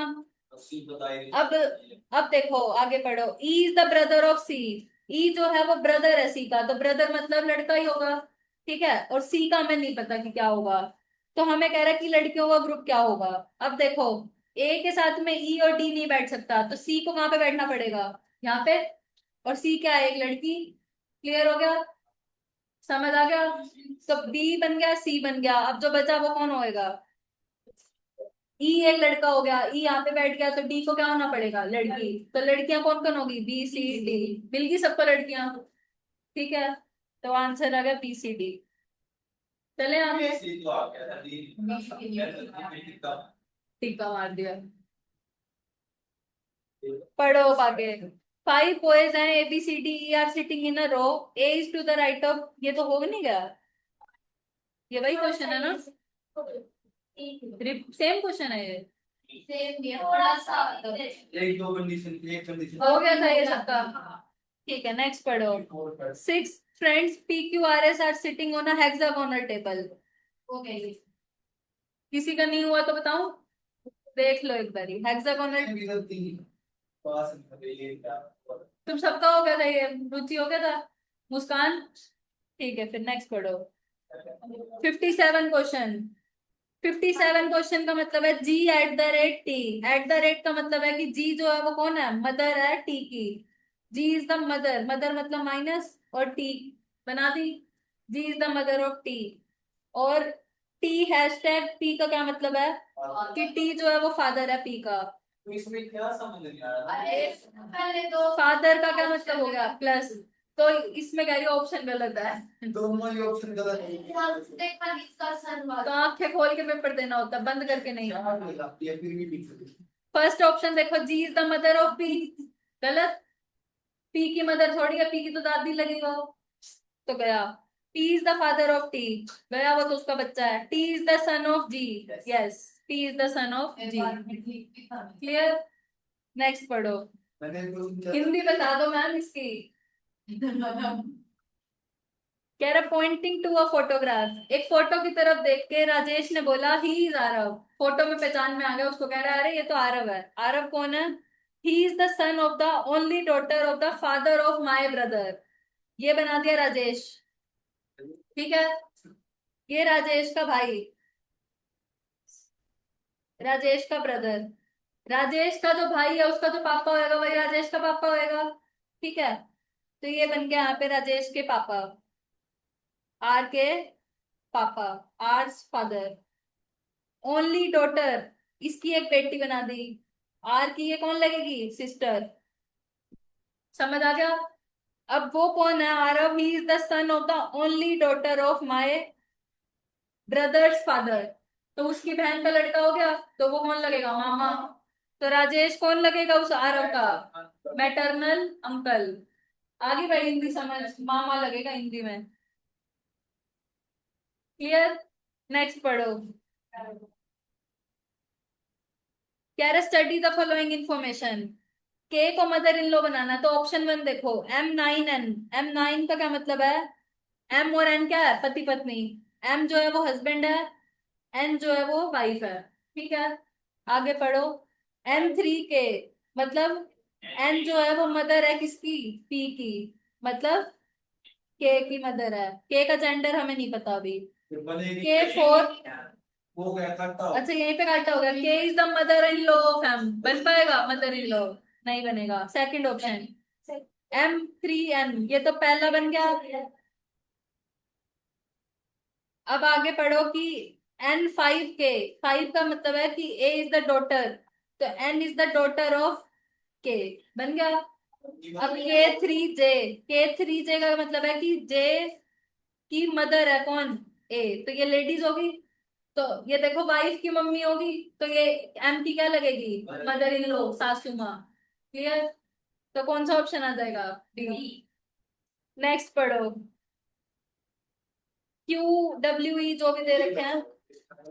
Are the members of a family consisting, दो बच्चे हैं। सन आएगा, सन। एक फैमिली है। आ गया, समझ आ गया था या कराऊं? सारी हूँ यहाँ पर, ऐसे यहाँ कर दिया, हो गया।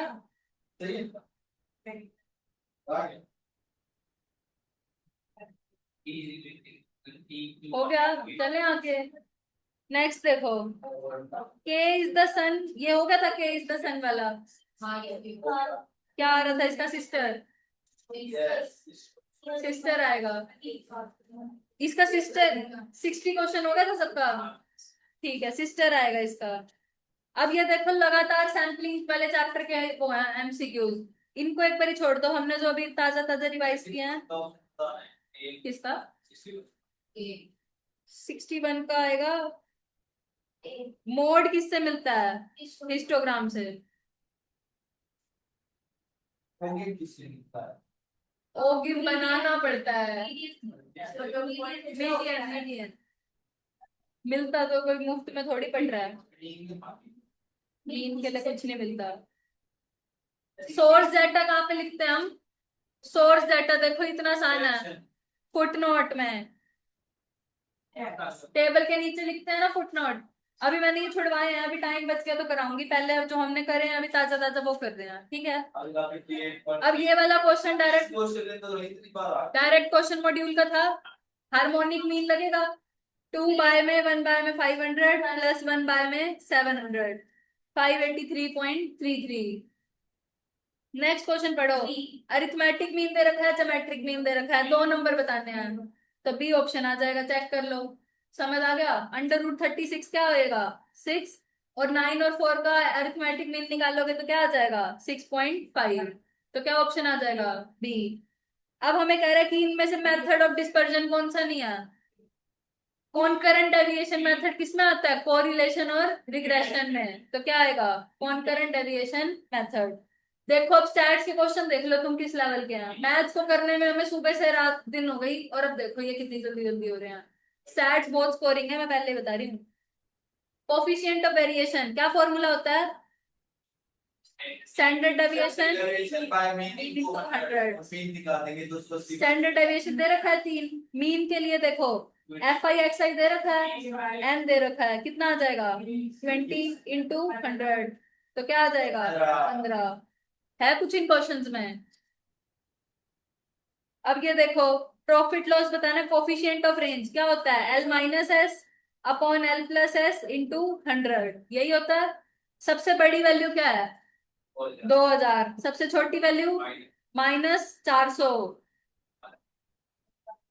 तो यहाँ पे 2000 -400 इंटू 100, तो 2400 बाय में 1600 इंटू 100। 2 जीरो से 2 जीरो गई, तो क्या आ जाएगा? 150। देख लो तुम खुद ही, कितना आसान है। विच of the following is the absolute major for open and? Open and के लिए सबसे ज्यादा बढ़िया कौन होता है? मीडियन। और मीडियन का पार्ट कौन है? Quartile deviation. तो क्या आएगा? Quartile deviation. हमेशा याद रखना, ओपन एंड के लिए हमेशा हम क्या निकालते हैं? मीडियन। क्योंकि मीडियन क्या होती है? बीच वाला, उसको ऊपर नीचे से मतलब ही नहीं है। ऊपर नीचे कुछ भी हो, हमें क्या मतलब? तो क्या सबसे बेस्ट रहता है? मीडियन। और मीडियन का क्या पार्ट है? Quartile deviation. नेक्स्ट पढ़ो, कह रहे मीन जो दे रखा है, y की वैल्यू बतानी है। मीन का क्या फॉर्मूला होता है? FI XI का सिग्मा बाय में सिग्मा FI। और इसकी वैल्यू कितनी दे रखी है? 2.6। FI XI निकाल दो, कितनी आएगी?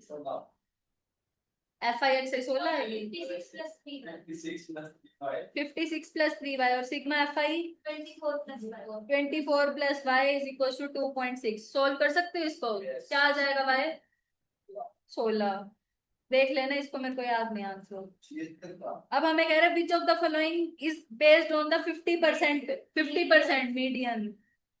फिक्स क्वेश्चन है, देख लो, एक भी गलत नहीं होना चाहिए, और तुम्हारे यही गलत होते हैं। अरिथमेटिक मीन दे रखा है, मोड दे रखा है।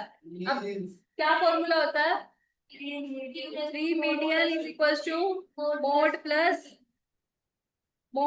2 मीन। पुट कर दो, यहाँ से मीडियन निकल जाएगा, क्या आएगा? 30। अब कह रहा मोड निकालो, क्या आएगा? सबसे ज्यादा बार, जो सबसे ज्यादा बारी आता है वो मोड हो जाता है। लगातार देखो कितने क्वेश्चन आसान है। ये देखो ठीक भी यही है बस। डाइस वाला क्वेश्चन कह रहे 2 डाइस आर थ्रोन साइमल्टेनियसली। सम बताना डाइस का जो 8 या 8 से ज्यादा हो। वो मैंने टेबल बताई थी, क्या होती है टेबल? 1 2 3 4 5 1 2 3 4 5 5 4 3 2 1 2 3 4 5 5 4 3 2 1। ठीक है, 6 भी तो आता है, 6 5 4 तक आता है।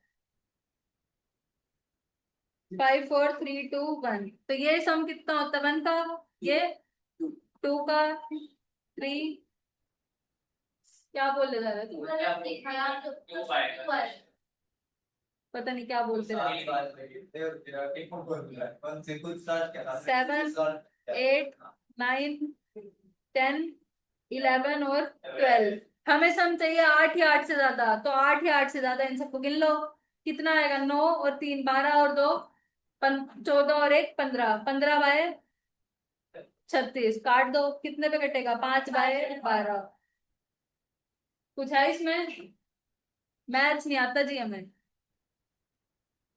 पढ़ोगे नहीं तो कहाँ से आएगा मैथ्स?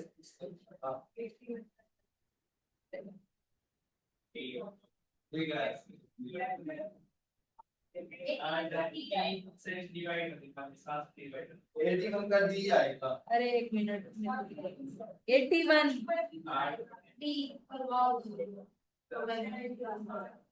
कह रहा है कि पहले पहले 20 नंबर में से प्रोबेबिलिटी निकालो उन नंबर्स की जो 3 से या और 7 से डिवाइड हो। तो पहले नंबर कौन निकालेंगे जो 3 से डिवाइड हो? 3 से कौन कौन हो जाएंगे?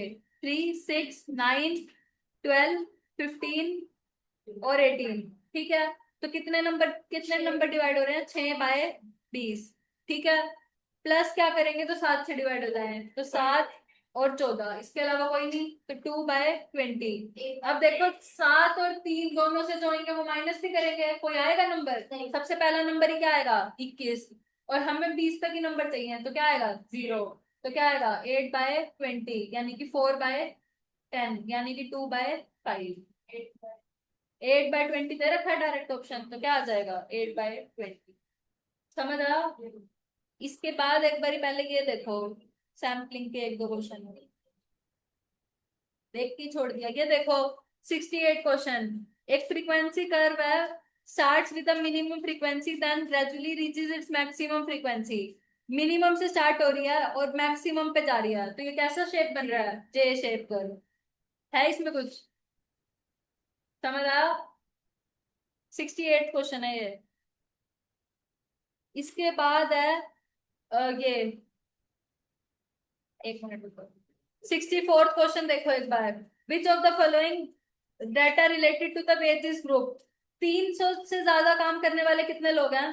300 से कम करने वाले 65 लोग हैं। टोटल लोग कितने हैं? 90। 90 लोग टोटल हैं। 300 से नीचे करने वाले 65 है, तो 300 से ज्यादा करने वाले कितने हो गए? 25। कुछ था इस क्वेश्चन में? इतनी बड़ी टेबल थी, बस में दिख रहा था। आसान सा क्वेश्चन है, समझ आ गया? इसके बाद है 62 क्वेश्चन। फ्रीक्वेंसी डेंसिटी कैसे निकलती है? क्लास फ्रीक्वेंसी बाय में सीएफ बताया था। तो क्या आएगा? क्लास फ्रीक्वेंसी बाय में सीएफ। फिक्स फॉर्मूले हैं, स्टैटिस्टिक्स पे फोकस कर लो, मैं बार बार कह रही हूँ।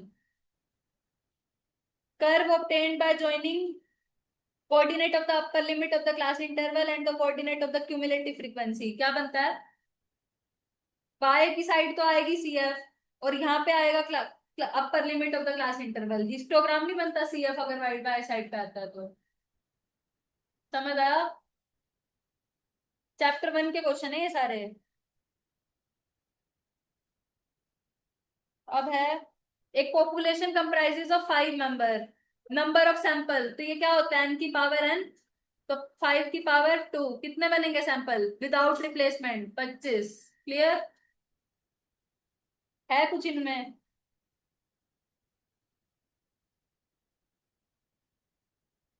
अब तो टाइम हो गया, बाकी कल करेंगे। ठीक है।